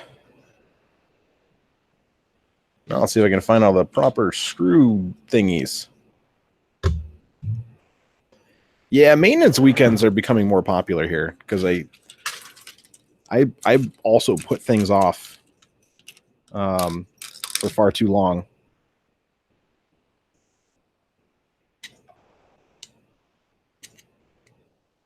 So now I just make a day of it. Wedge, I am using the custom firmware that I had made on mine. So it's the 7x7 with the BMG 16. Yeah, 16 micro stepping. Well, it depends. If you're using the 1.8 degree motor, still doing 30 seconds. And I'm already doing this correctly. All right, motor is attached. Bondtech gear still aligned. That's good. And it's been a while since I've assembled a Bear Extruder. So hold with me.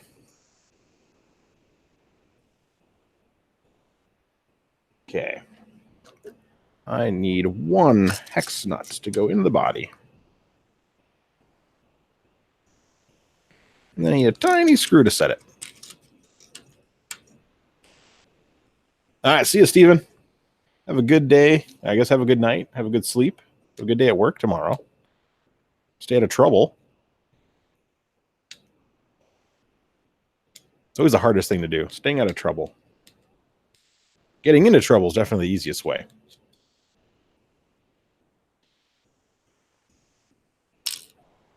Dave, I think he's hitting on your sister. All right, that goes there, that goes there. Goes here. Filament sensor.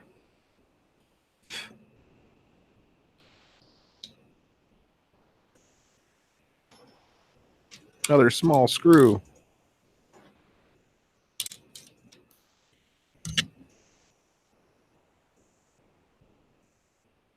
Nope, this is a Bear Extruder, so I am replacing the old soft rods from my Mark 2.5 to hardened steel ones. So I think these are my old rods. Trust me, you don't want into this family. But there's a multi-million-dollar 3D printing company attached to it.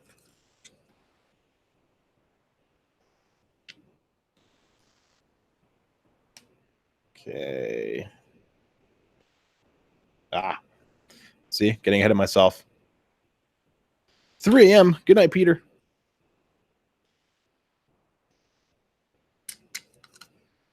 This is the boring part. I'm just going to put a bunch of hex screws in here, or hex nuts. Set them correctly. Hopefully without stripping anything. Whoa, whales. Yeah, I tried to do earlier streams for all the European humans.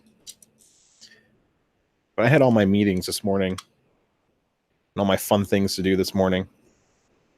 I started the stream at 7:30. It's 9:15. I'm almost at 2 hours.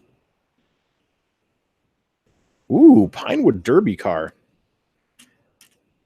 Do they allow 3D printed ones yet? Or that has to be made out of wood? That's the question. I don't even think you want a 3D printed one. It's more fun using sharp tools and carving your own Pinewood Derby car. Is it really made out of pine wood?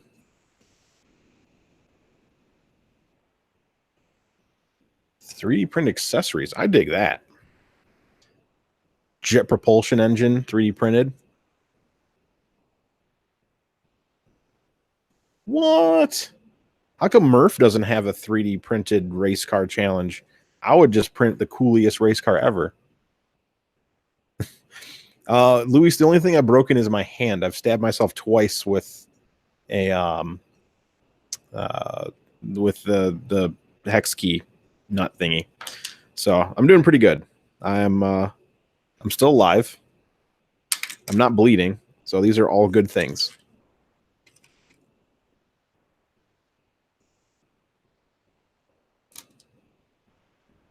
You know, if you're getting wisping, check your fan that it's not blowing too hard, because it might be too hard at the nozzle. Because if the nozzle is cooling down while it's printing hot material, the material will cool on the tip of the nozzle. So as it's moving around, you'll get these really fine, hairy wisps.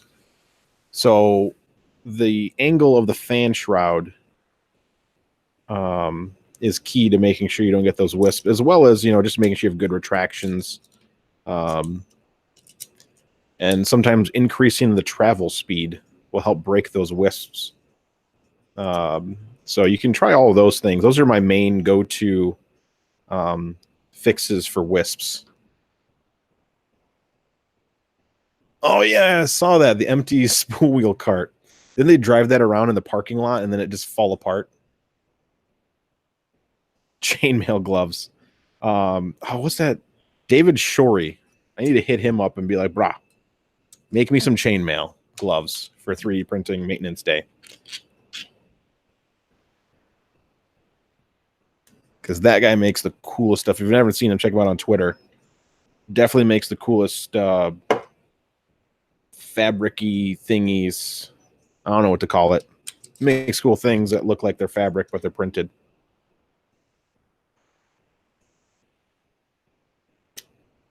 I cannot confirm because I cannot upgrade to the latest firmware. Welcome to my life. Anytime Prusa comes out firmware now, I can't use it immediately. I am forever forsaken. I guess in a good way, though. Oh, Chuck Hullabrook. Really bad with names. I'm not going to butcher. I'm just going to say Chuck H. Because I am bad with the words. You give me anti-disestablishmentarianism, I got you all day. You bring in things like last names, I ain't got you at all. So are we all... I wish we're all on the 7x7 firmware. We'll get there. We'll get where the world has all 7x7 firmware as an option. Hellebuck. See, that's good. Oh, warping. Ah, warping. I can't read. You're having warping issues. That's much different than wisping. Is it warping off the plate?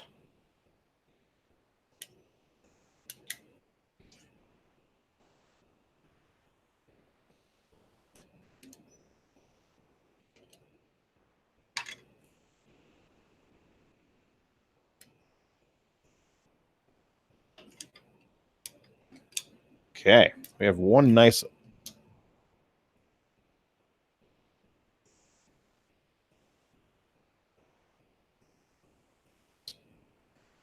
Yeah, I'm waiting for Prusa's next move. I think I did that right. Let me undo this. Being a silly panda here.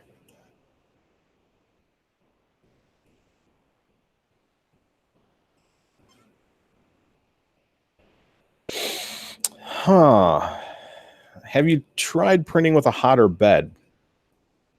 So I don't have a ton of experience with that exact filament. I do use filamentum quite a bit. I've never had an issue with it warping. But if I do have warping issues, I usually try a hotter bed first. And sometimes even a cooler bed helps because it just depends on the material. If a material is too hot, then you could possibly cause it to warp because it's just so soft. Also making sure that the fan doesn't kick on until the... you can also try waiting till like the second or third layer, or at least like the third or fourth layer for the fan to kick on if they're not important. Well, they're important, whether they're not like detailed and they need to look exactly the same. So you can also try that.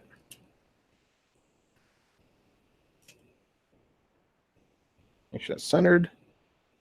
That is centered.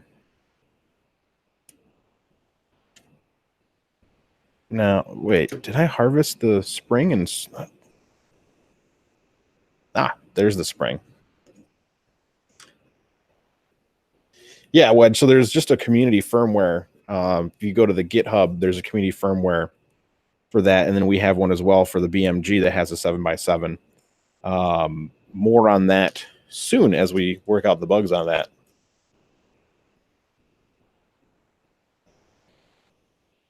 Okay.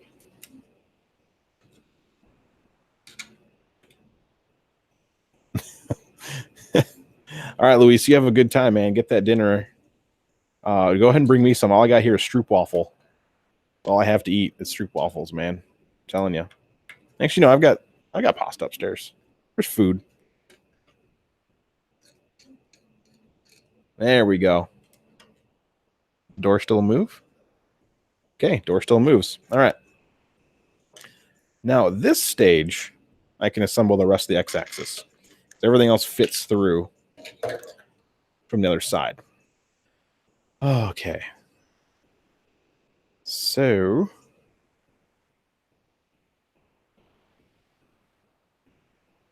I need this. I need this to go like this.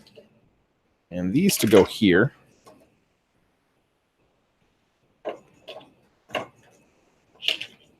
Again, don't do what I'm doing. I'm doing this the lazy way. And even though it looks super intelligent, it's not. It's not the most intelligent way to put this thing together. Just throwing that out there. I'm just trying to get this done the easiest way possible for my laziness.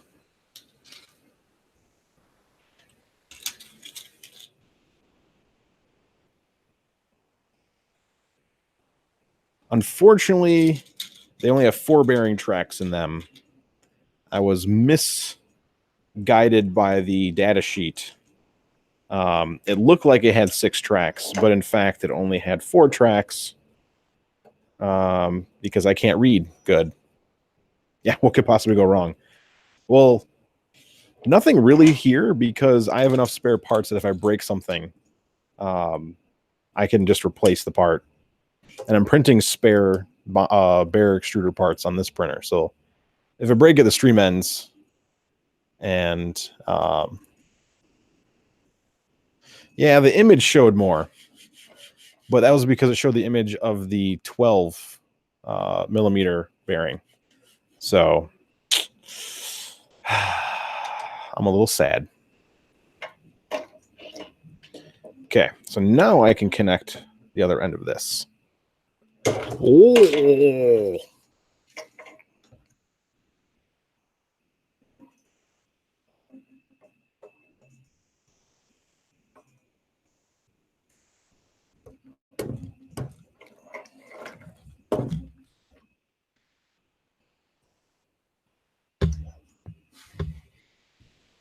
I got them from Prusa.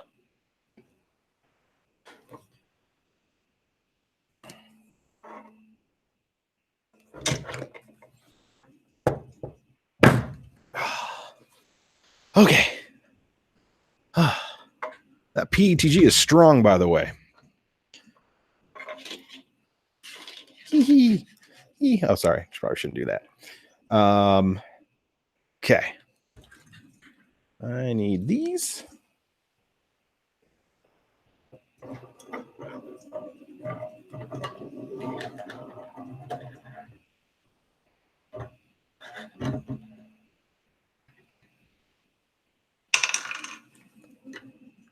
The doorman.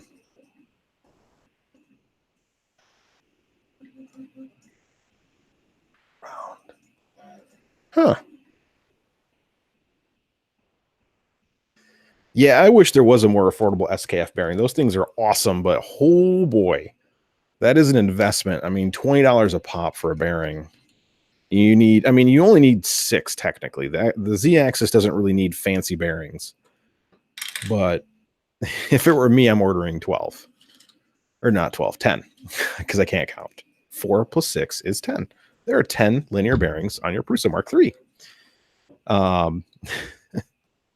One day I'll learn how to count, and that'll be the day.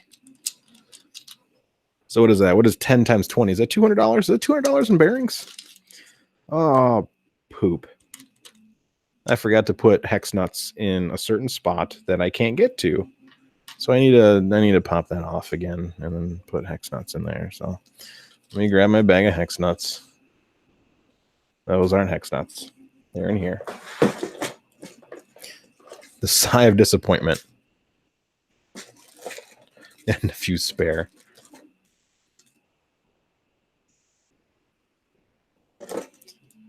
Yeah, that's the other thing. I found better bearings, but they're all 16 millimeter outer sleeve. So not going to redesign the whole thing for bearings. Just not going to do it. I do want to replace the 2 bearings that are in the back of the extruder with 1 long bearing, because I heard that's supposed to be better.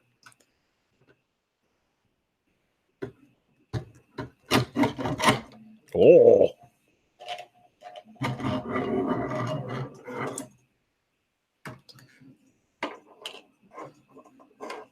Yeah, 2 steps forward, 1 step back approach. That is what I'm famous for, especially when I don't have instructions in front of me, and especially since I'm not really thinking that hard. I'm like, oh yeah, this will work. And then I'm like, nope, that won't work.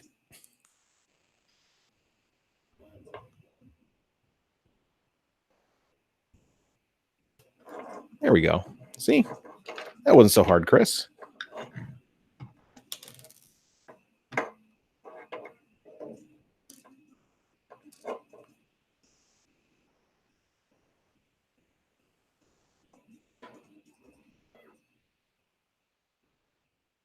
Come on. There we go. Okay.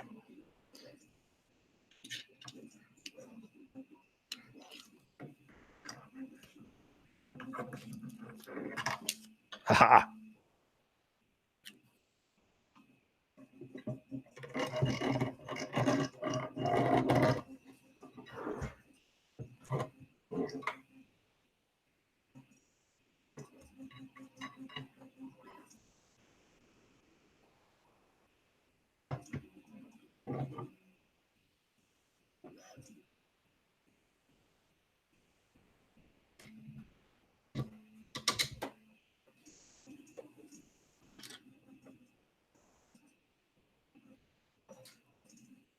It is slightly difficult to fit in there. Um,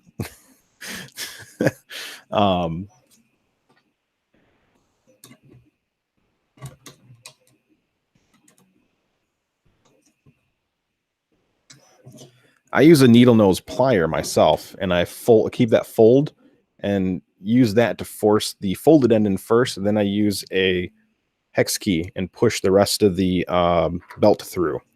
So hopefully that helps with your Bear X-axis belt assembly. Oh wait, the lead screws.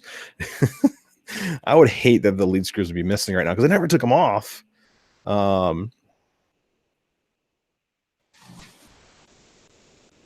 Electrical connector up or down? Which on the motor? I always turn mine to the left. I'd put mine regular this time.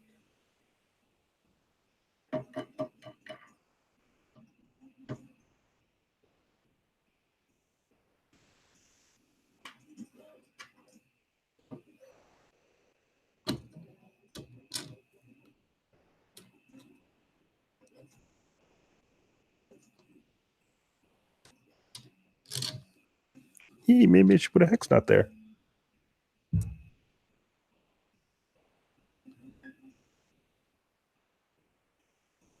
Yes, I always point my motor to the left. I don't know why. If you have one that has a quick disconnect, it definitely move it to the left. If it doesn't have a quick disconnect, left or down, you turn the connector end towards the left, so clockwise to your left. So left, west. Never eat soggy waffles. To your west, unless you're not facing north. If you're facing south, it'd be to your east. Did I make that complicated? I hope I made that complicated.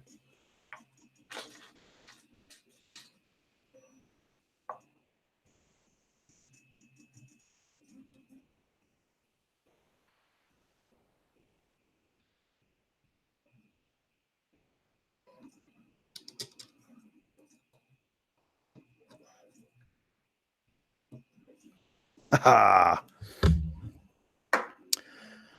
All right, smooth rods.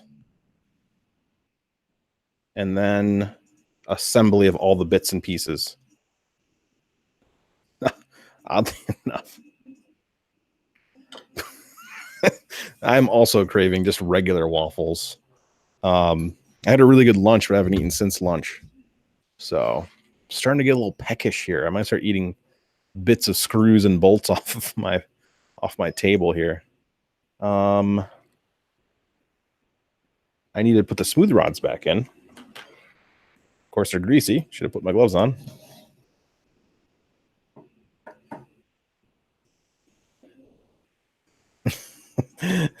They're super fun. It's as if this guy, Chris, really likes to hurt himself a lot.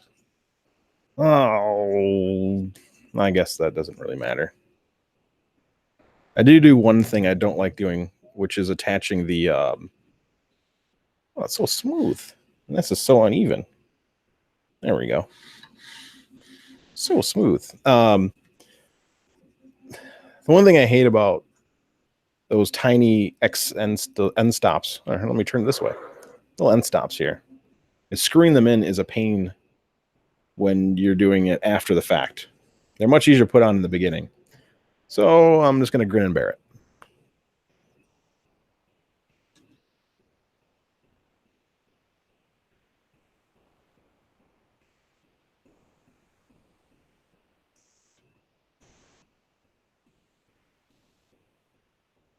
All right.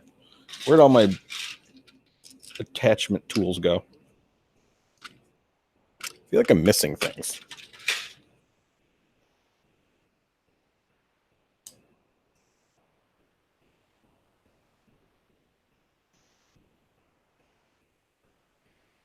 Just super glue it. You know, it isn't the first time I've super glued something that was important. I remember breaking something on my printer and just super glue it. As I'm making a whole bunch of noise with the microphone. You're welcome, everyone that has to listen to that. All right. Okay. Need to put the thing together. So we put the hot end back in. Yep, hot end's back in. Let's flip this thing around and I'll start working on the other side here. Getting really good at saying the other side, not saying other things. One day I'll be able to do YouTube videos without saying anything incorrectly that could be construed as any type of joke. That'll be my goal in life. Chris, why aren't your YouTube channel funny anymore? Well, you see, took all the comedy out of it by learning my vocabulary skills.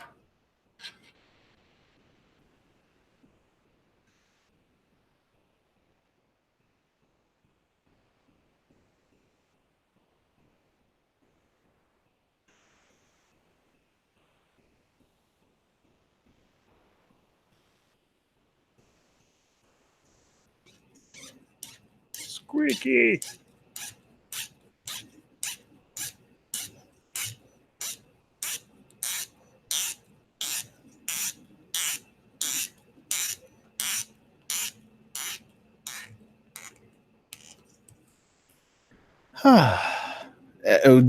Dave, come on now. This is a rated PG-13 Facebook or YouTube channel. Can't say things like that. All right. Good to go. It's actually turned out pretty good. I think this might actually work. Yeah, that sound does travel really well, doesn't it? Especially when it's squeaky. Squeaky sounds just seem to be the worst sounds in the world. Okay. I need to attach the belts. Well, belt. There's not two here. And then I can continue assembling everything. Because the belts are the funnest part in all the world.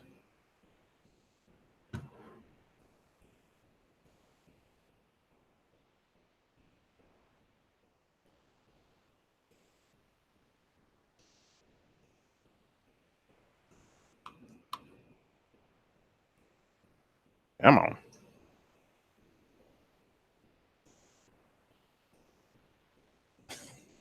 Is that F for paying respects? Oh, as I drop... Oh, that's not important right now. I can drop that.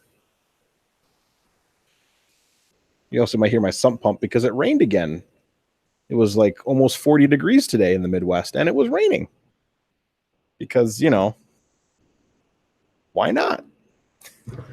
Why not have rain right before it turns to 5 degrees in the middle of the night?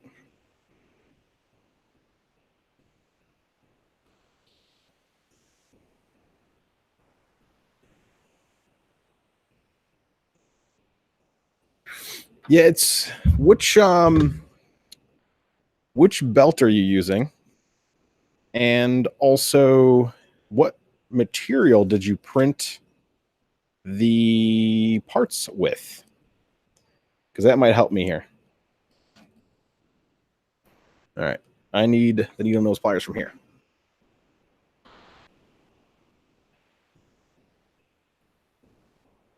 Oh, the Midwest has been an ice rink for a while. It has been, when it has warmed up, it rains, and then it freezes, and then it'll do the same thing the next day. K2 a stock belt.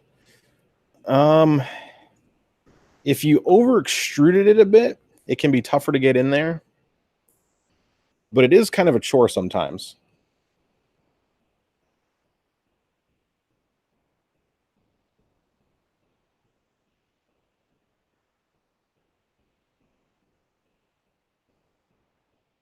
As you can tell, I'm struggling right now because I can't even pinch. There we go. Oh my goodness. I'm just going to keep breaking this thing.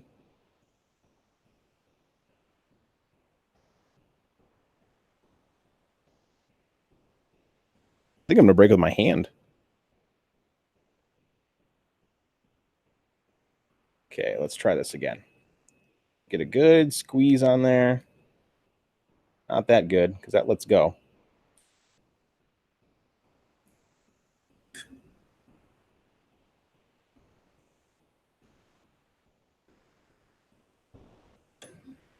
All right, first side is in. Whew.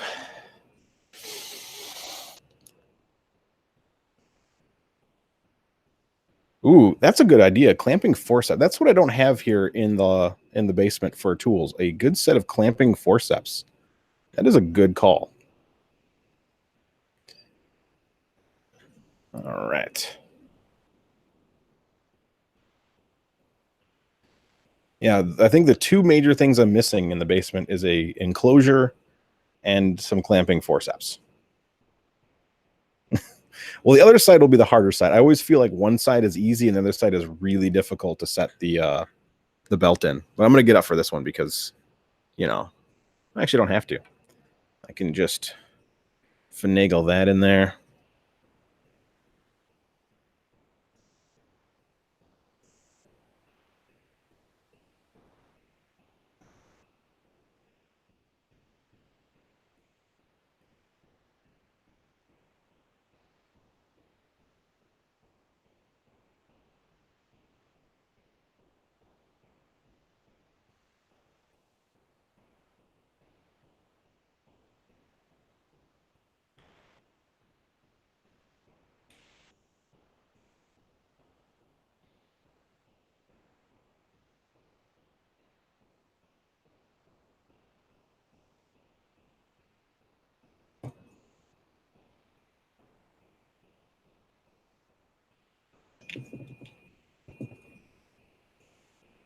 See, one side is always harder than the other.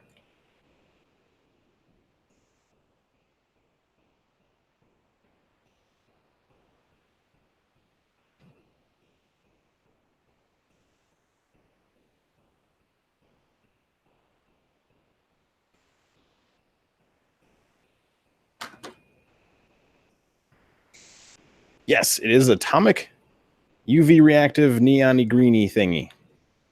One of my favorite greens for PTG. It's so good.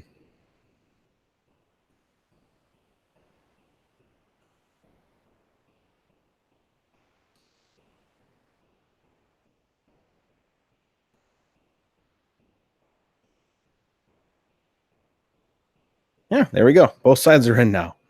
Woo! Hopefully I didn't crisscross them at all.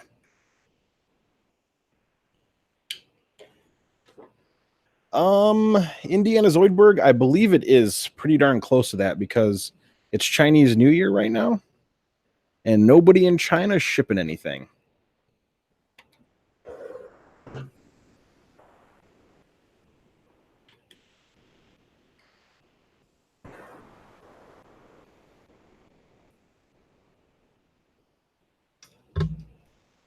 Okay.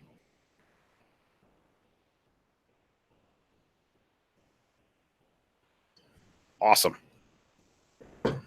Oh. Again, much more difficult than that needed to be. But belts usually are.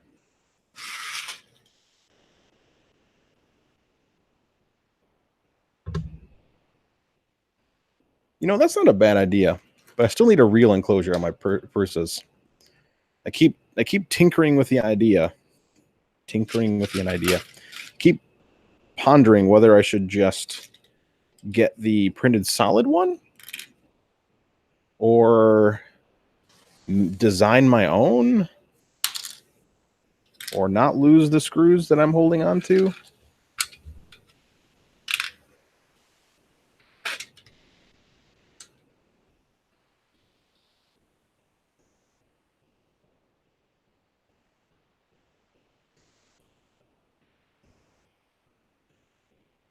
You don't think it's fair?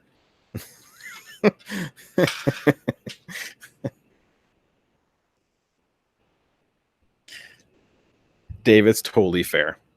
Yeah, I do have a lack. I actually do have one that I could do the frames and print the parts for. What? No.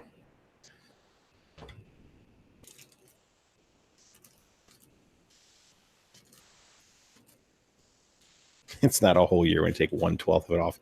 That's why you got to buy extra before February.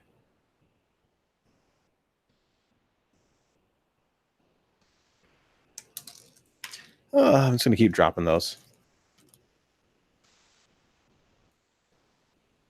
Ow! Sorry, that loud noise scared me.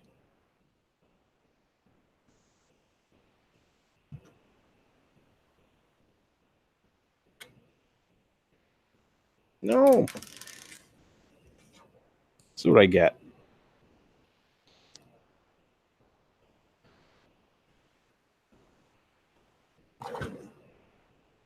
Oh man, you're going out to sea for 3 months? Dude, have a good time out there. No wonder you're old salty. You're out on the ocean singing ocean songs about sea travel. You're like a pirate.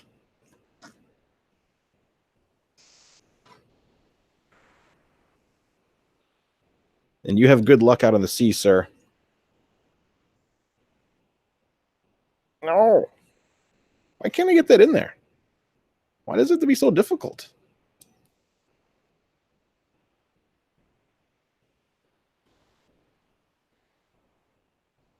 Do you work on a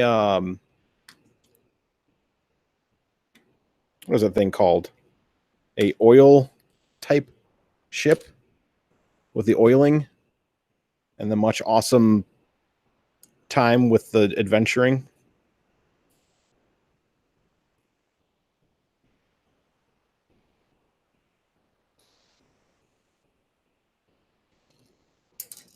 Cruise ship. Oil rig. That's what it is. I had a friend who did an oil rig. Oh, printer just finished.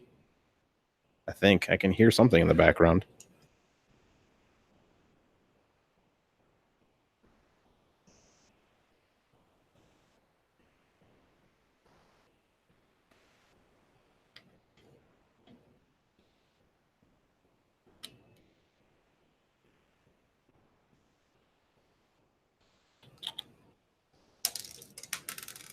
Oh. Hey, what's up, country?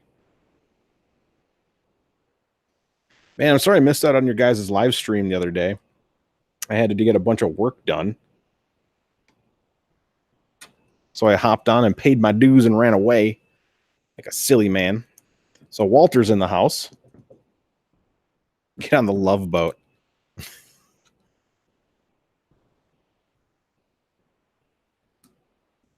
Okay. Tighten. I don't know why I'm tightening this down right now. Nice and smooth. Well, thank you for stopping by here today as we continue to fix things. Well, continue maintenance in a very poor fashion because I'm doing it a lot of this stuff improperly. Just hacking it together.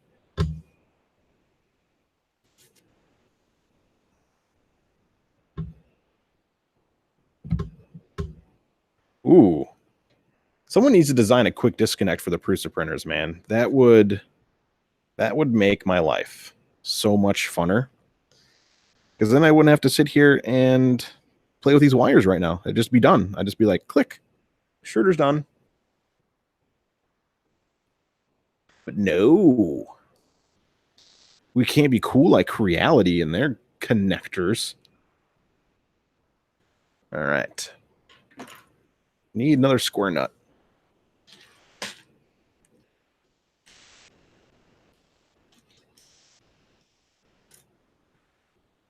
Ooh.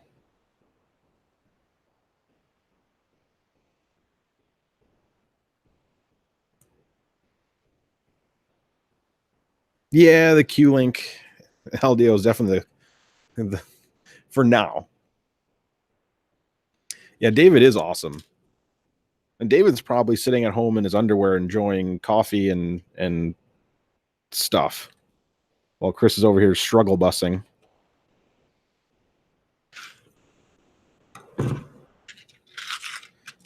I just want a quick disconnect. That's all Chris wants. Yeah, like Lozabot or anything else that's similar. I think these are the correct screws that go here.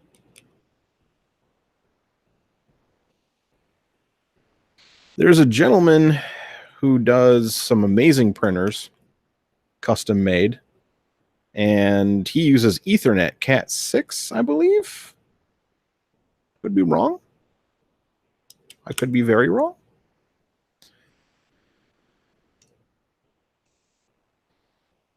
But I'd even like to see that.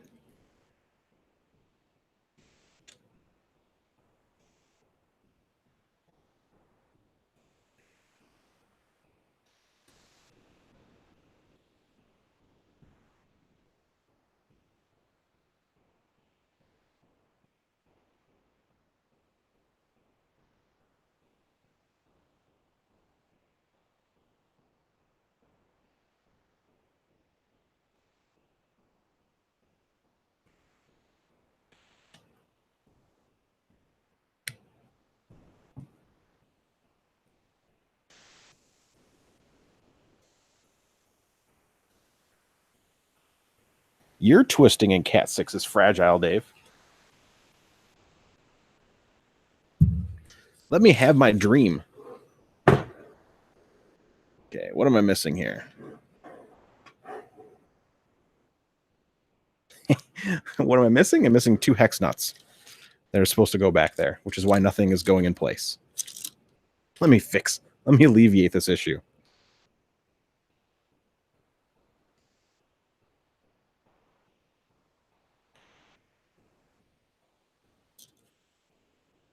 I eat all kinds of stuff. Ooh, bullet connectors. Hack Monkey, come over here and do that for my printers. I'll pay you in Stroop waffle or real waffles.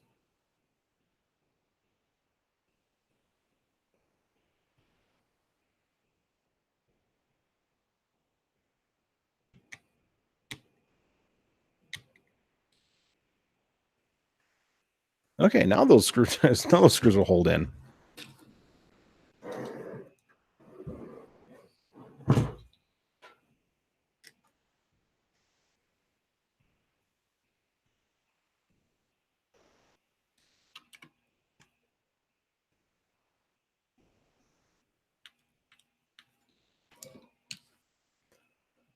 Extruders going together. Anderson connectors. How about those RJ45 connectors? I hear those are great. Hey, Gaston. So I had the soft rods on my x-axis. This was my original Mark IIs that I got, and it still had all soft rods. So I messaged Prusa and got their support team, and their support team was like, "Oh yeah, we replace those." So they replaced them with hardened steel rods, which I did for the Z because it's super easy, and the Y because again super easy. So I redid the whole x-axis, upgraded the extruder to the 0.6 Bear extruder and the 0.6 X ends. and also put a adjustable belt tensioner on the y-axis. So it's been a productive day. At least for me, it's been productive. I don't know about everybody else. Stream's coming up on 2.5 hours now. So a little slower than I thought. That'll be done in 2 hours. I up and running right now is 4. There are 6 here. 2 haven't been built. One is my taller bear that I had custom done. Just haven't put it together yet. And I need to order smooth rods for the Z-axis. This is the stock power supply. This is the normal Mark 2.5, Mark 2S power supply, the 12 volt.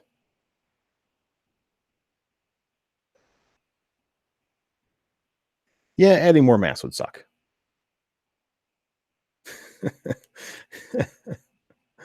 Tim, you should have hit them up and seen if they would have done the free job for you. I know Shane should be on tonight. He's usually pretty good at making sure customers are satisfied.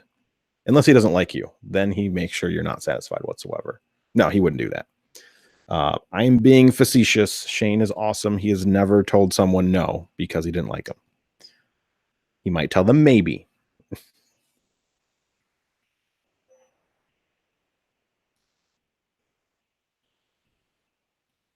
All right, let's get this Sanan fan tied in. And then we can start finishing this assembly.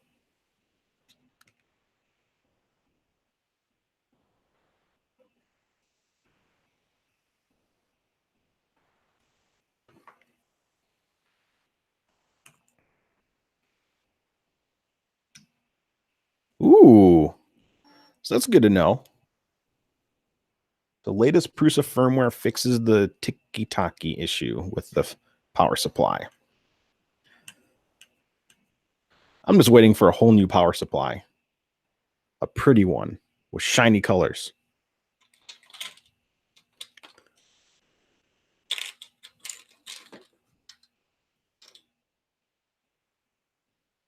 Yes, there is a Meanswell upgrade. I believe Motocoder is his name on. So it's Matthew Humphrey, Motocoder. Moto? Either Motocoder or Motocoder. He has one on the Thingiverse that uses the Meanswell power supply. Which I do have a spare Meanswell, 2 spare Meanswell power supplies right there. And a spare Prusa power supply, 2 of them. What? Your mosquito could not heat right. Please explain your not heating right thing. Maybe it's something that I can help you with.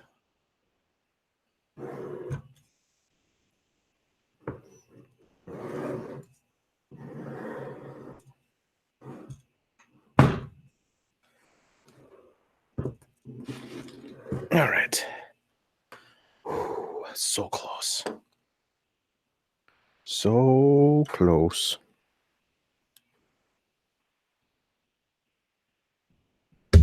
Reliable source. I believe all 3D Makers has them. So Orlando might have those.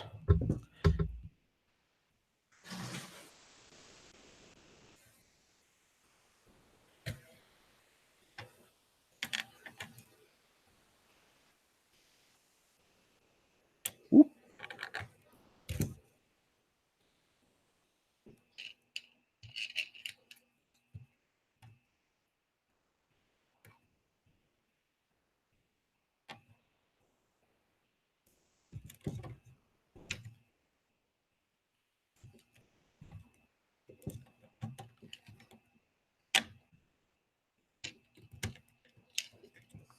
There we go.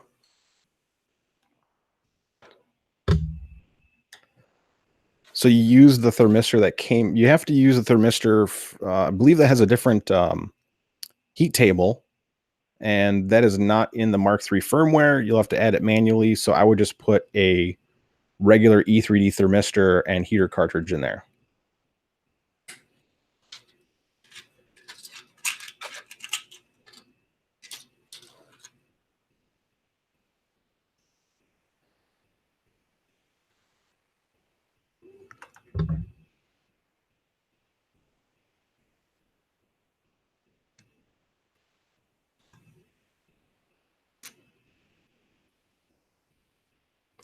Problem solved.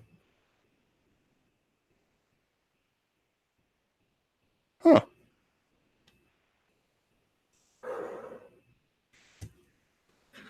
I have to get up for this.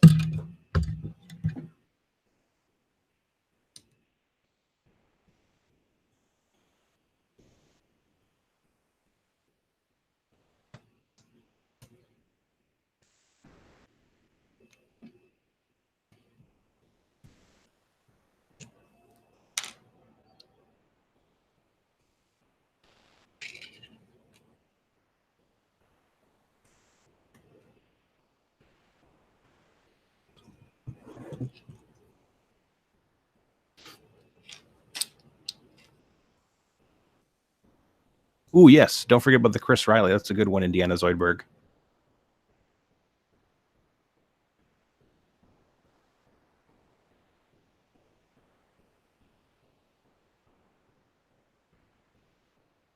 No, this is an old. This is from my Mark IIs, which had the soft rods. So this is a 2.5. So it still has those old 2S soft rods.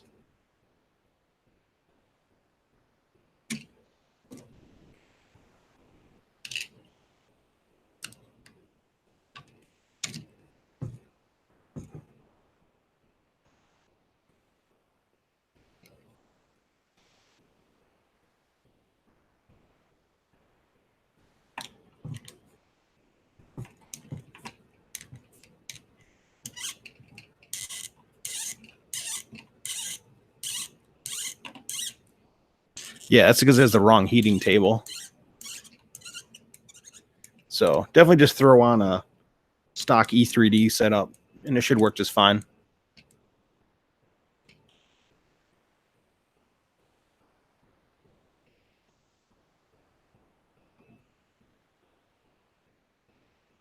I don't know. I don't know how that happens. I had a square nut in there, and somehow it fell out.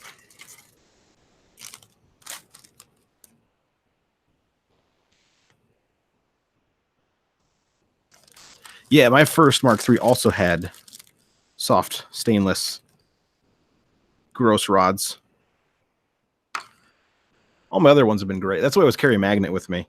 I go shopping in stores like, these are soft.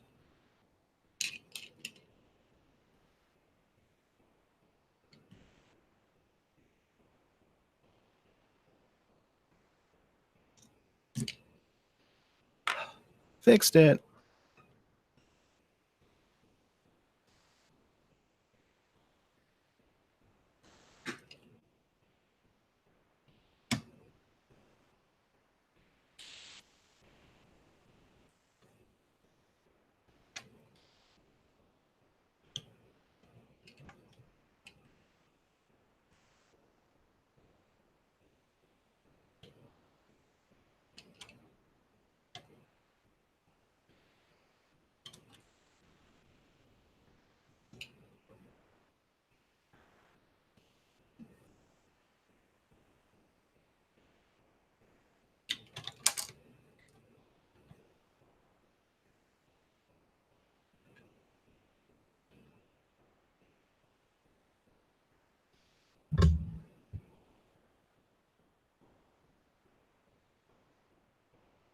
Huh. Well, if it's on a Mark III, definitely get the 24 volt heater. Don't put a 12 volt on there.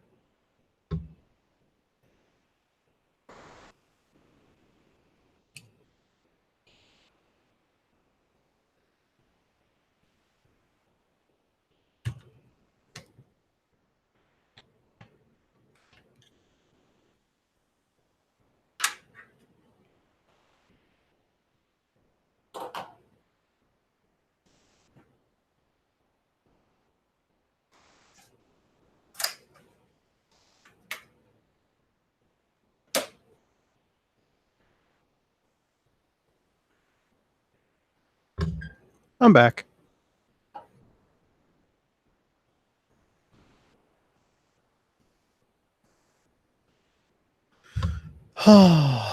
Okay.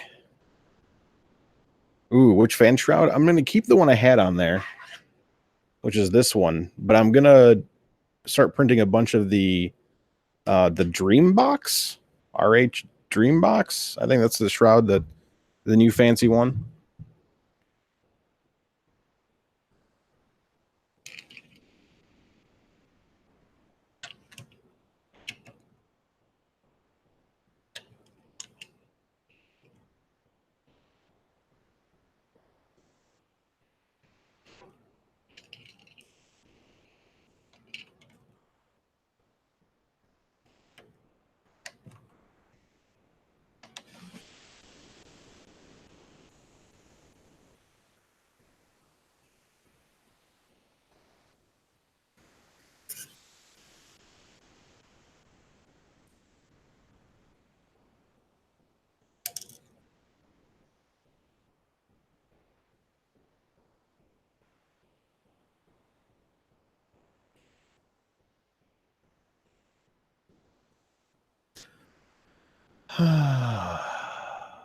Woosah.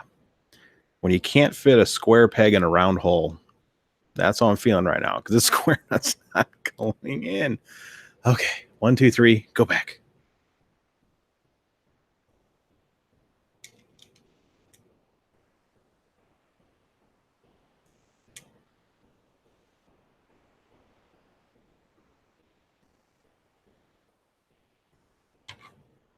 Oh, finally.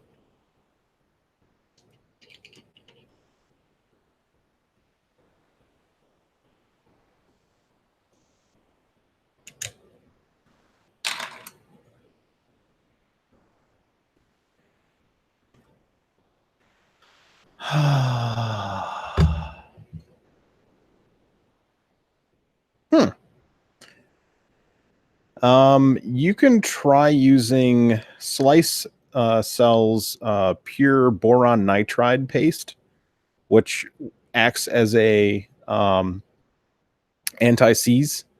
So it's a thermal paste with anti-seize properties. You can try that.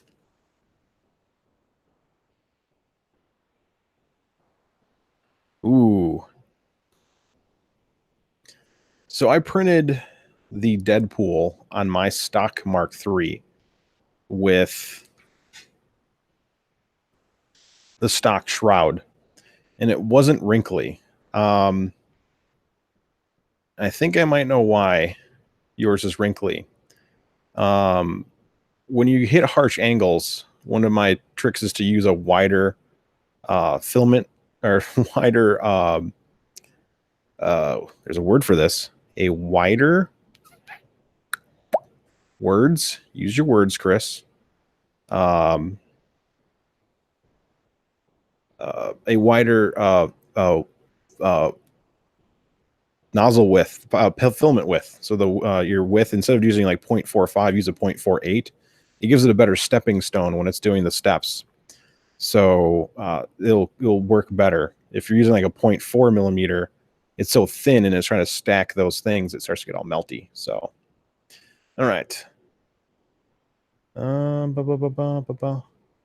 This is not the shroud I mentioned a couple days ago.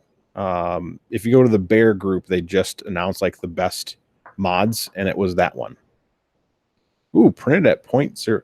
Ah, that's another thing. Printing at 0.05 millimeters is really hard. So sometimes that gets a little warpy because it's so thin and you're printing, it doesn't cool right. So it's just weird. I've never really perfected printing at really small layer heights. I get pretty decent results. I usually don't print anything less than 0.1 with a 0.04 millimeter nozzle. Maybe 0.08, but never 0.05. It looks like Mark might have posted the link to that, Louis. So check out. Mark just added the link there in the chat.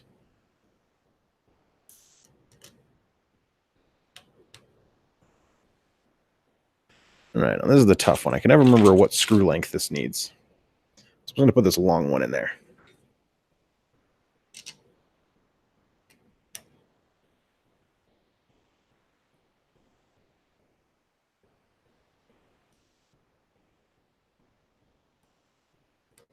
Wasn't that one?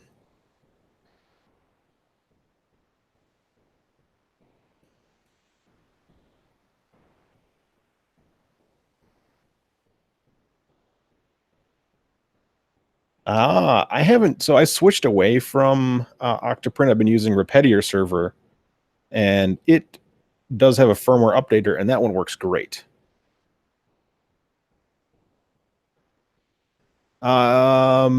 Mine is being sent to Mark to be analyzed.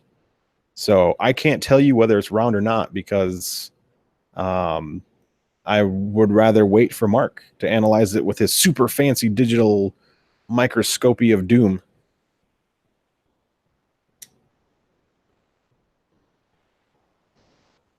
The only thing I can say is my Nozzle X prints worse than my regular, regular nozzles that I use.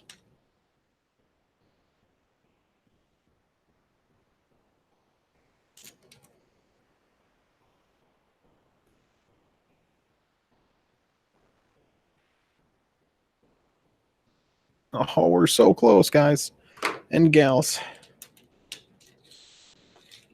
Need to find the last of these bits here, and I don't even know what I'm looking at. Probably the things I need are under the table by now.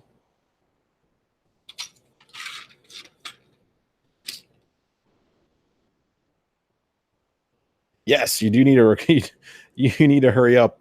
I am on withdrawals. I mean, the Repetier webs, the normal login is fine, but it's microscopy of doom.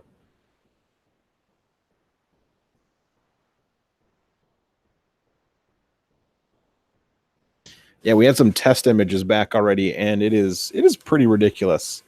It also can do what's called focus stacking, so it can take an image every 10 microns, and so 0.01 millimeters, and then it can combine them all into one fully in focus image, so you can see the whole thing in focus.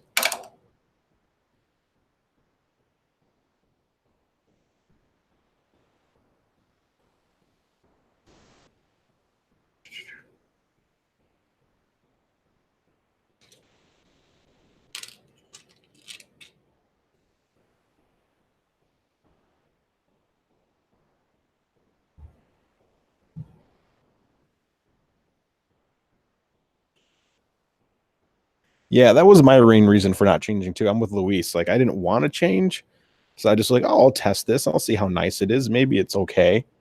It was way too cool.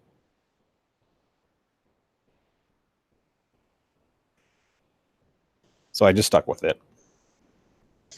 So I have no printers down here with Octopod on it, and it makes me sad. But if you need someone to test it for Repetier server, I got you.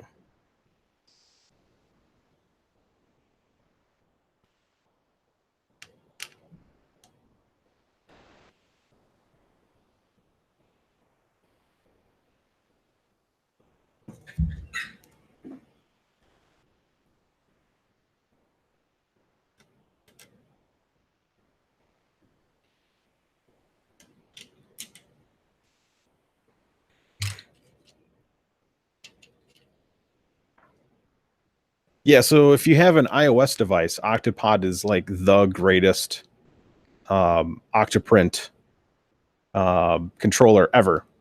It's open source, completely open source, run by one person, has a watch app. It's kind of amazing. It's pretty darn amazing. So Gaston, feel free to link everyone to it. It's completely free too. There's no cost. So if you have an iOS device, it's pretty amazing.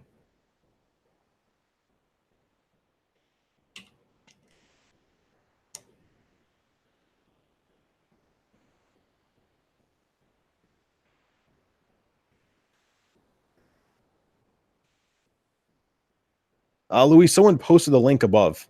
So if you search above a little higher, I believe Michael posted the link. You'll learn very quickly I'm horrible with names unless the name is right in front of me.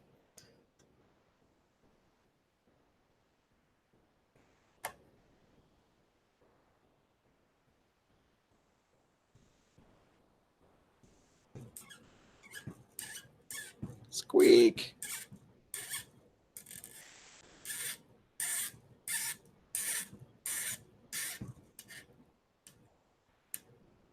All right.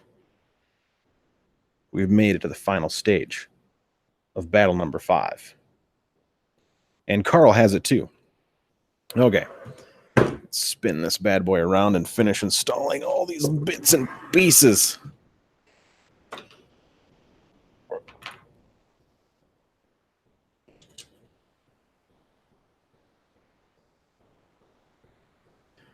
Mark, thanks for hanging out. Yeah, I'll be on here more often. I need more things to fix. So I just gotta find something else. I tried Astroprint, David. It's pretty okay. I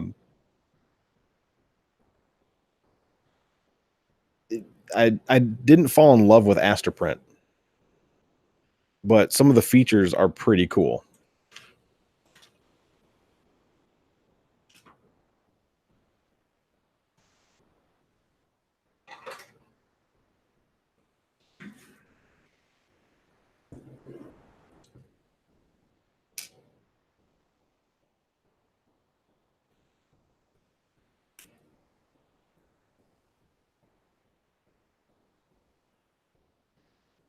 Ooh, Justin 3D. I have not heard of 3D Printer OS.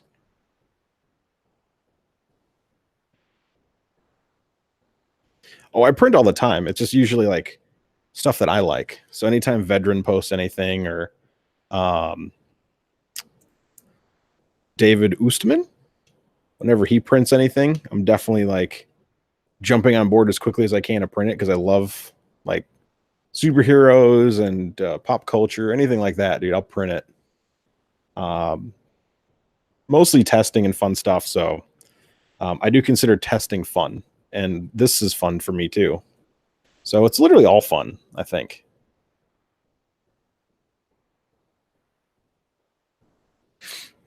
All right. Xenon fan attached. Now it's time to work on this side. Ooh, the heater turned off. It's going to get colder down here. All right. Fan.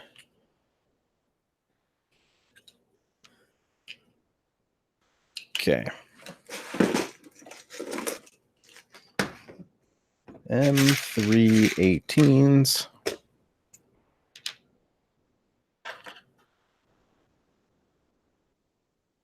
You know, I never thought about, I keep forgetting there's a cloud slicer with Astroprint.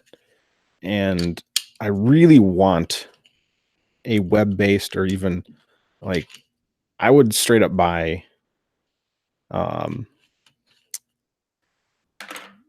you know, an Android device if they made a slicer for the phone. Because there's so many times I'm just chilling, like, oh my God, I want to slice this and send it right now, and I don't want to whip out my laptop. Like, I'm just on the couch, and I'm like, oh, my laptop's all the way over there. I don't want to bust out slicer. So yeah, if anyone ever wants to make a slicer for a web-based variant, I would probably cry a little bit. It is 32 right now and cloudy. And it kind of rained a little bit today. And it's kind of gross. And I forgot to put a nylock under there. Yeah, but I want to use matter control. Can I get something that's a real slicer? I'm sorry. I don't. I tried matter control the other day, like maybe a month ago.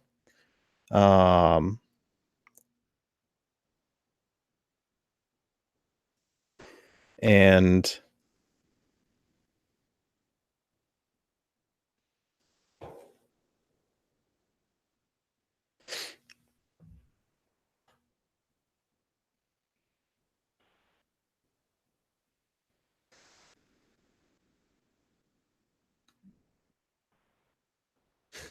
so, I like you just said someone posted it, and it was 2 minutes ago.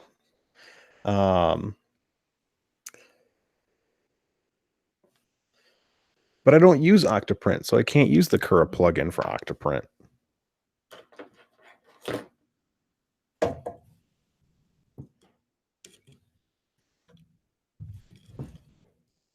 So Marcus, I looked at the pictures and those are high res, but you should see the ones we have. They are something else. And the way the scope works is it makes sure it's completely perpendicular, and I can see from the images that they're not completely perfect. So the focal plane is a little bit off.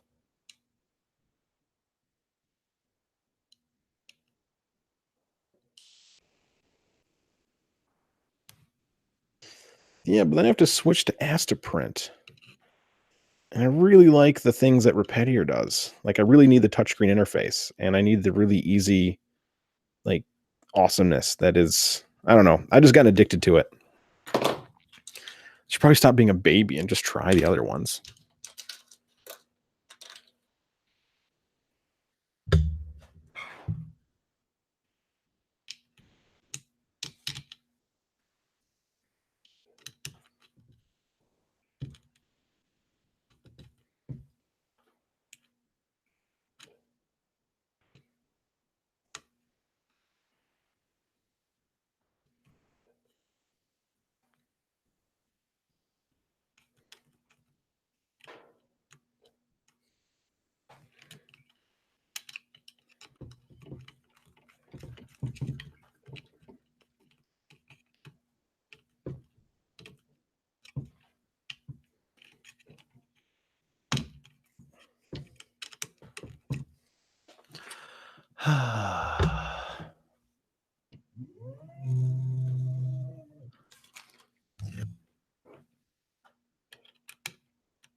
Never forget to install your other lock nut to hold your nozzle or hold your shroud in place, because that is really hard to install when everything's put together. We're super close. After this is the Pinda, and then I'm done. Then no more.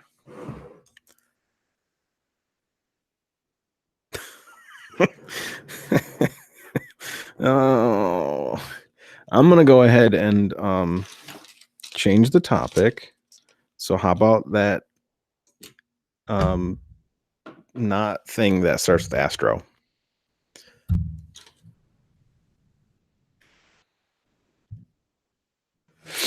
But yes, I do. I'm now feeling it. Oh yeah, I print all my shrouds in PETG. I have no problem with PETG shrouds.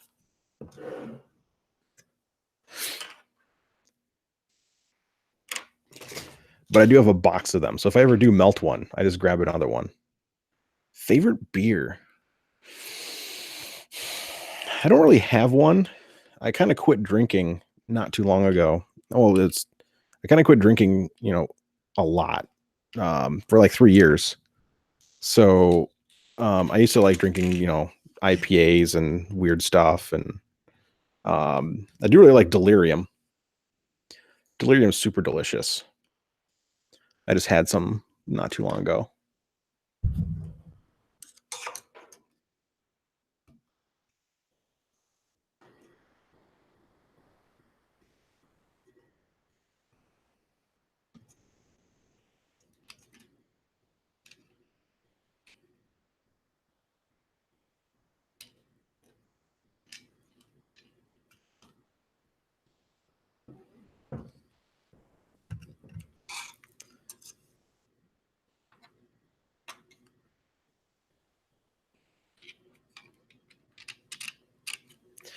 PETG in general is just really good. I haven't had too many bad PETGs. I've definitely had really, really good PETGs, which is awesome. What's up, Gusner? Battery powered Raspberry Pi with Cura on it. Now that's not a bad idea. Start marketing Pocket Cura for all your slicing needs.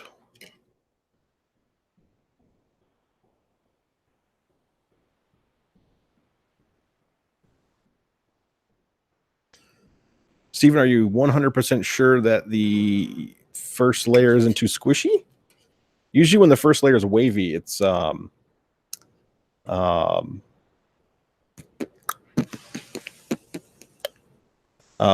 nozzle's too close to the bed, which I don't know why that would change.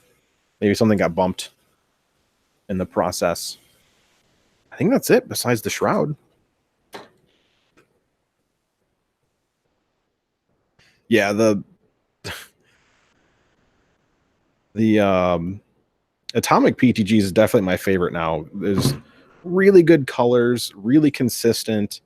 The guy there's always, doing something different. I do have some filament PM, the granite or graphite that has the black with the silver specks in it. And you can only use it with a nozzle larger than 0.4, so I haven't really tried it. Well, I did try it and it clogged my nozzle, so I took it out and I went right back to, so I need to get a bigger nozzle. Well, I have them, I just haven't installed it.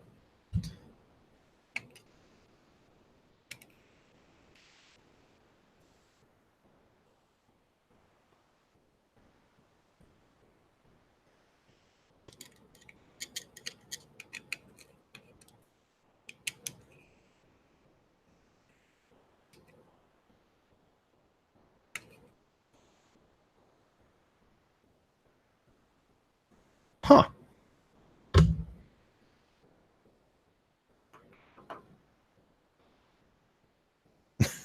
I'm telling you, the big delta is this $200 any cubic linear plus.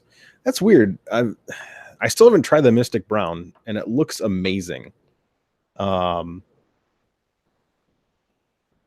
Is it just the first layer is not working, or is the print falling apart somewhere? So many things it could be. All right. Just need a zip tie.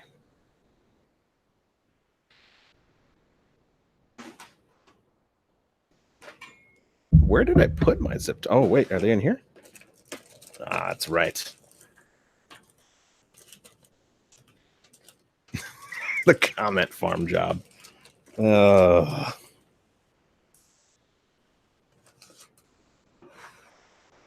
Yeah, you're welcome on the heads up. He posted on there. It's definitely there, so you can see that it takes a bigger nozzle because it might clog. But in case you missed it.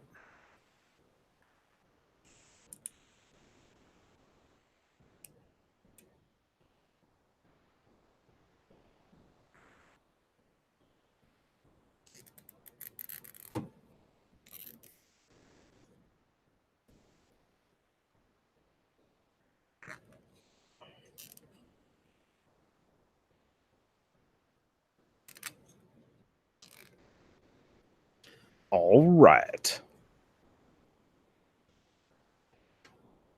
There is no final word on anything. Michael, we have our man Mark in Germany has gotten his Nozzle X. He's scanned it under his fancy microscope, but we've decided to get kind of a control. So we're sending, here's my baggie.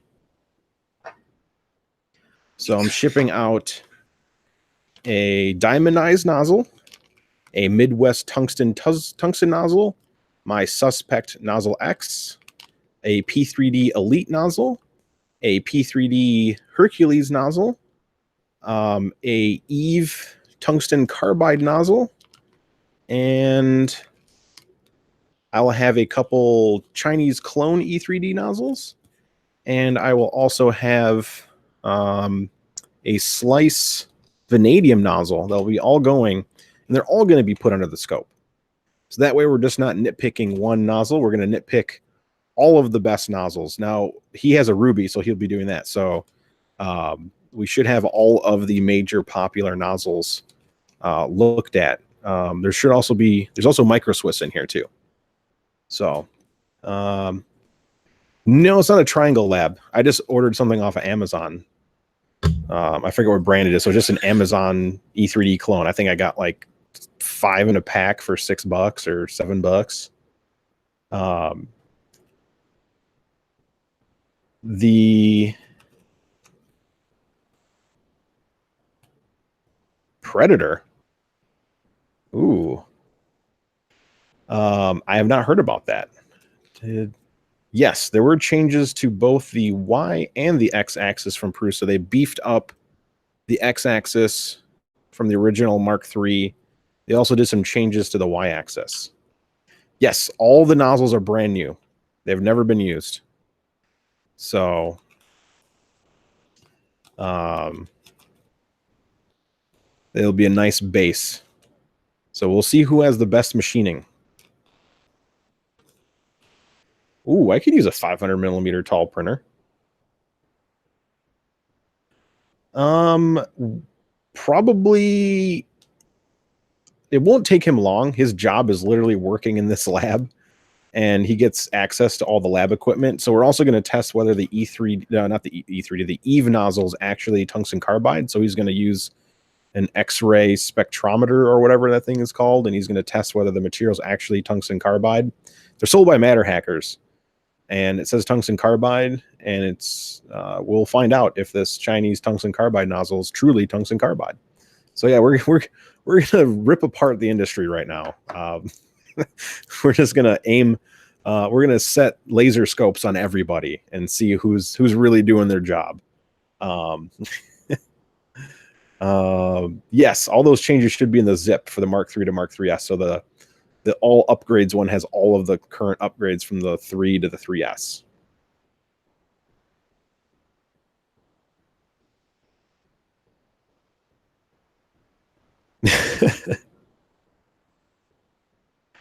He will do that. I'll definitely have Mark print with some abrasive filament. The only downfall with abrasive filament is, you know, there should be like a base, like we run 1 kilogram through it, you know, per each nozzle and see how each one, you know, fares.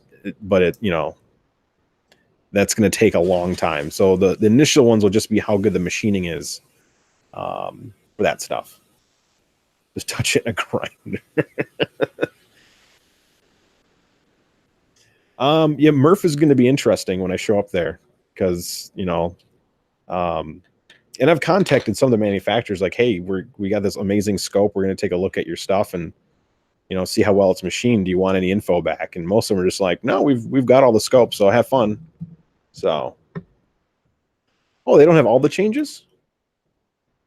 Oh, that's right. They don't have the Y-axis changes. They did change the belt holders. I believe they upgraded the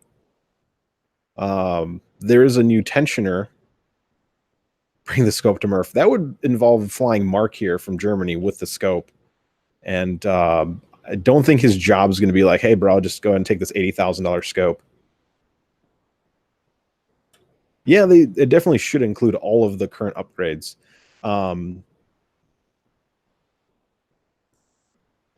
Yeah. Well, that's the funny thing is I went to school for engineering, and both of my parents worked in aerospace. So, yeah, I have a little bit of a background in being annoyingly over, you know, just going way above and beyond that I really need to. Because I mean, I could just do some print tests and be like, this is great, or I could take my due diligence and, you know, make sure it truly is. So I think we're going to find out that it's fine. I do believe some of it is the light. I don't believe it's the camera's fault. I do believe it's a light play because the initial images that I see show why there's light scattering in odd ways, showing odd shapes on the nozzles. So we will have a definitive answer to why it looks the way it looks versus it just looks that way because that answer is wrong. As a photographer for the number of years I've been doing it, it's not because of some weird aberration caused by cheap cell phone cameras, because we also shot them with really nice cameras and they still had issues. So yes, the Nozzle X is nonstick, but it is not. I ran 3 test prints through, and it gets just as gunky with PETG as everything else. It does clean to immaculate with a paper towel at temp. So if you warm it up to 230°C and just take a dry paper towel and just rub it a little bit, the nozzle will come clean, but it sticks. that marketing aspect is wrong. I will hands down arm wrestle Sanjay and be like, no, there's the non-stick is nonsense. Maybe with PLA, but you really don't get buildup with PLA. So I don't. And then of course, if you compare like a stock hardened nozzle, oh yeah, without a brass brush, like just a dry paper towel, and you wipe it off, and the nozzle comes clean from PETG. But I also tested its competitor, which came out last year, the Slice Vanadium nozzle, which has the same nonstick coating and the same better steel, and it doesn't gunk as much, but it also cleans just as easy. Just a dry paper towel at temp, and it comes completely clean. So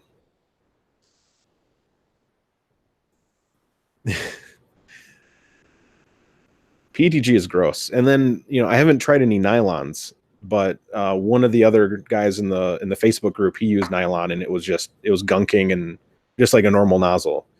I don't think you're ever going to find anything that truly repels molten filament while you're printing. So at least not in our time, because it's so sticky. It's so sticky. It's ridiculous. All right, let's finish attaching things.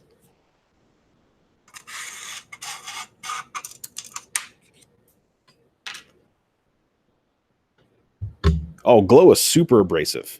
I would not run glow through brass. Goodness, no. There is a diamond nozzle. It's $500. And I do have a diamondized nozzle, which has a diamond coating on it. So that's being sent. I haven't tested it.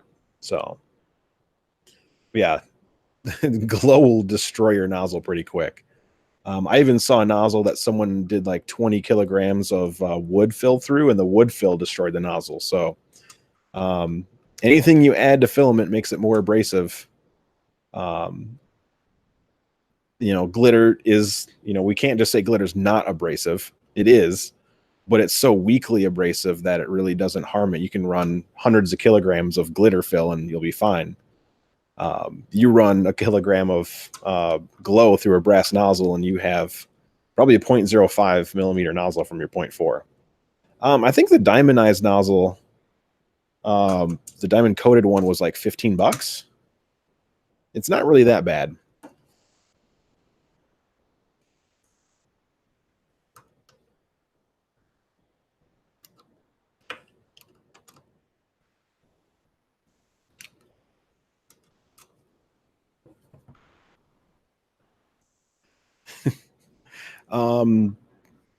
So the only thing about the diamondized nozzle is only guaranteed for up to 5 kilograms or something of CF material. So it is better, but it's not like you're going to use it forever.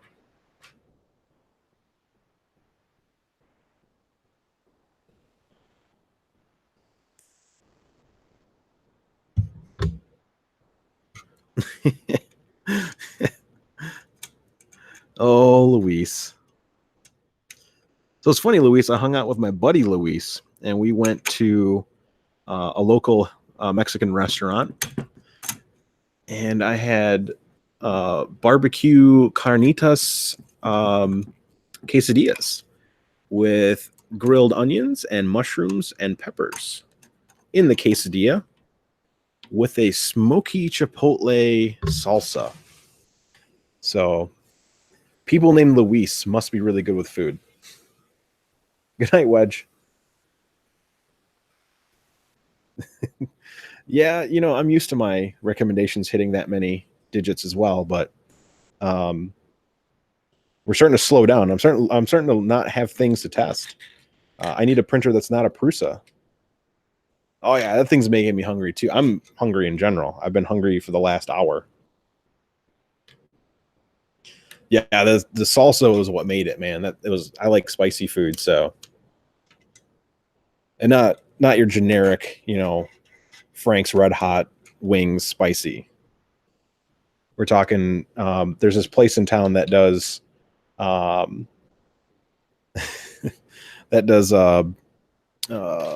they do tacos, but they have a habanero avocado salsa. It's fire, but it's so good. Oh man, I wish I was at your house, man.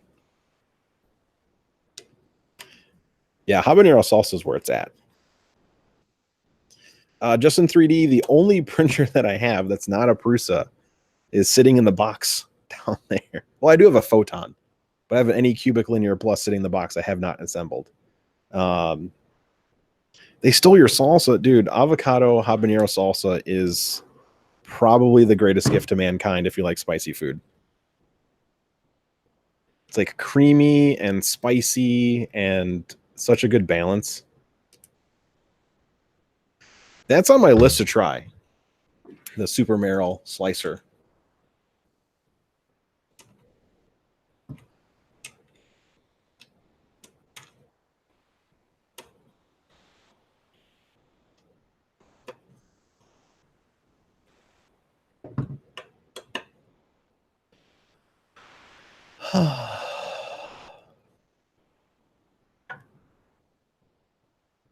Ooh, Palo Alto firefighter sauce. Yeah, so I'm the crazy kid. I used to work in a sushi restaurant, and we used to put ghost pepper in all of the rolls, just like straight ghost chili. The owner grows Carolina Reapers and ghost chilies, so we have a good time when we go there. I always hurt.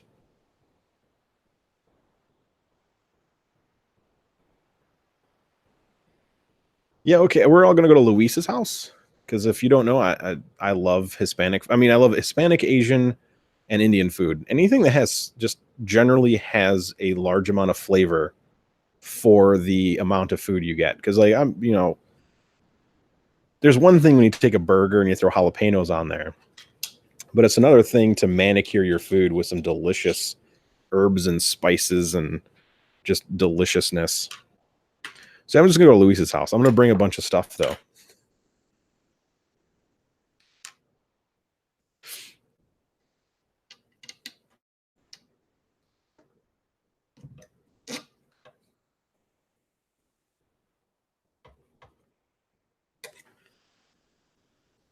Pepper and printer party. Or a printer pepper party. So many P's. We're alliterating. We're using big words now. We're adults here. You have a good combo in there. I also really like Ethiopian food.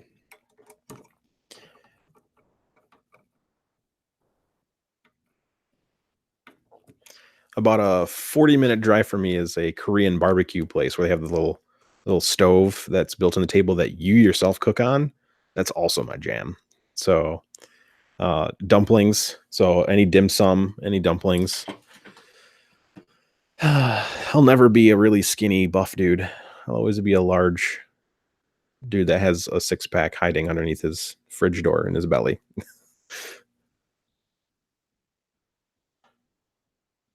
Ooh.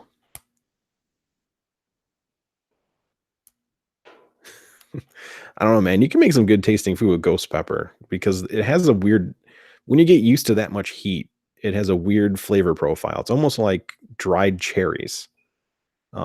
It's sweeter, just kind of like habanero has that very citrusy pepper flavor, more so than a habanero or, your regular peppers, but has a very nice, like almost like an orange zest flavor. Oh yeah. If you're in the Chicago, if you're in the Midwest, pizza's all right. Chicago style pizza, New York pizza, we're not getting in that battle. Pizza's delicious, but trying some of the more, risque ethnic food is just an experience that you can't, because there's, you huge Polish population, you got Chinatown in Chicago and the food there's ridiculous. Um, uh, it's, it, it's such a good, like, foodie verse.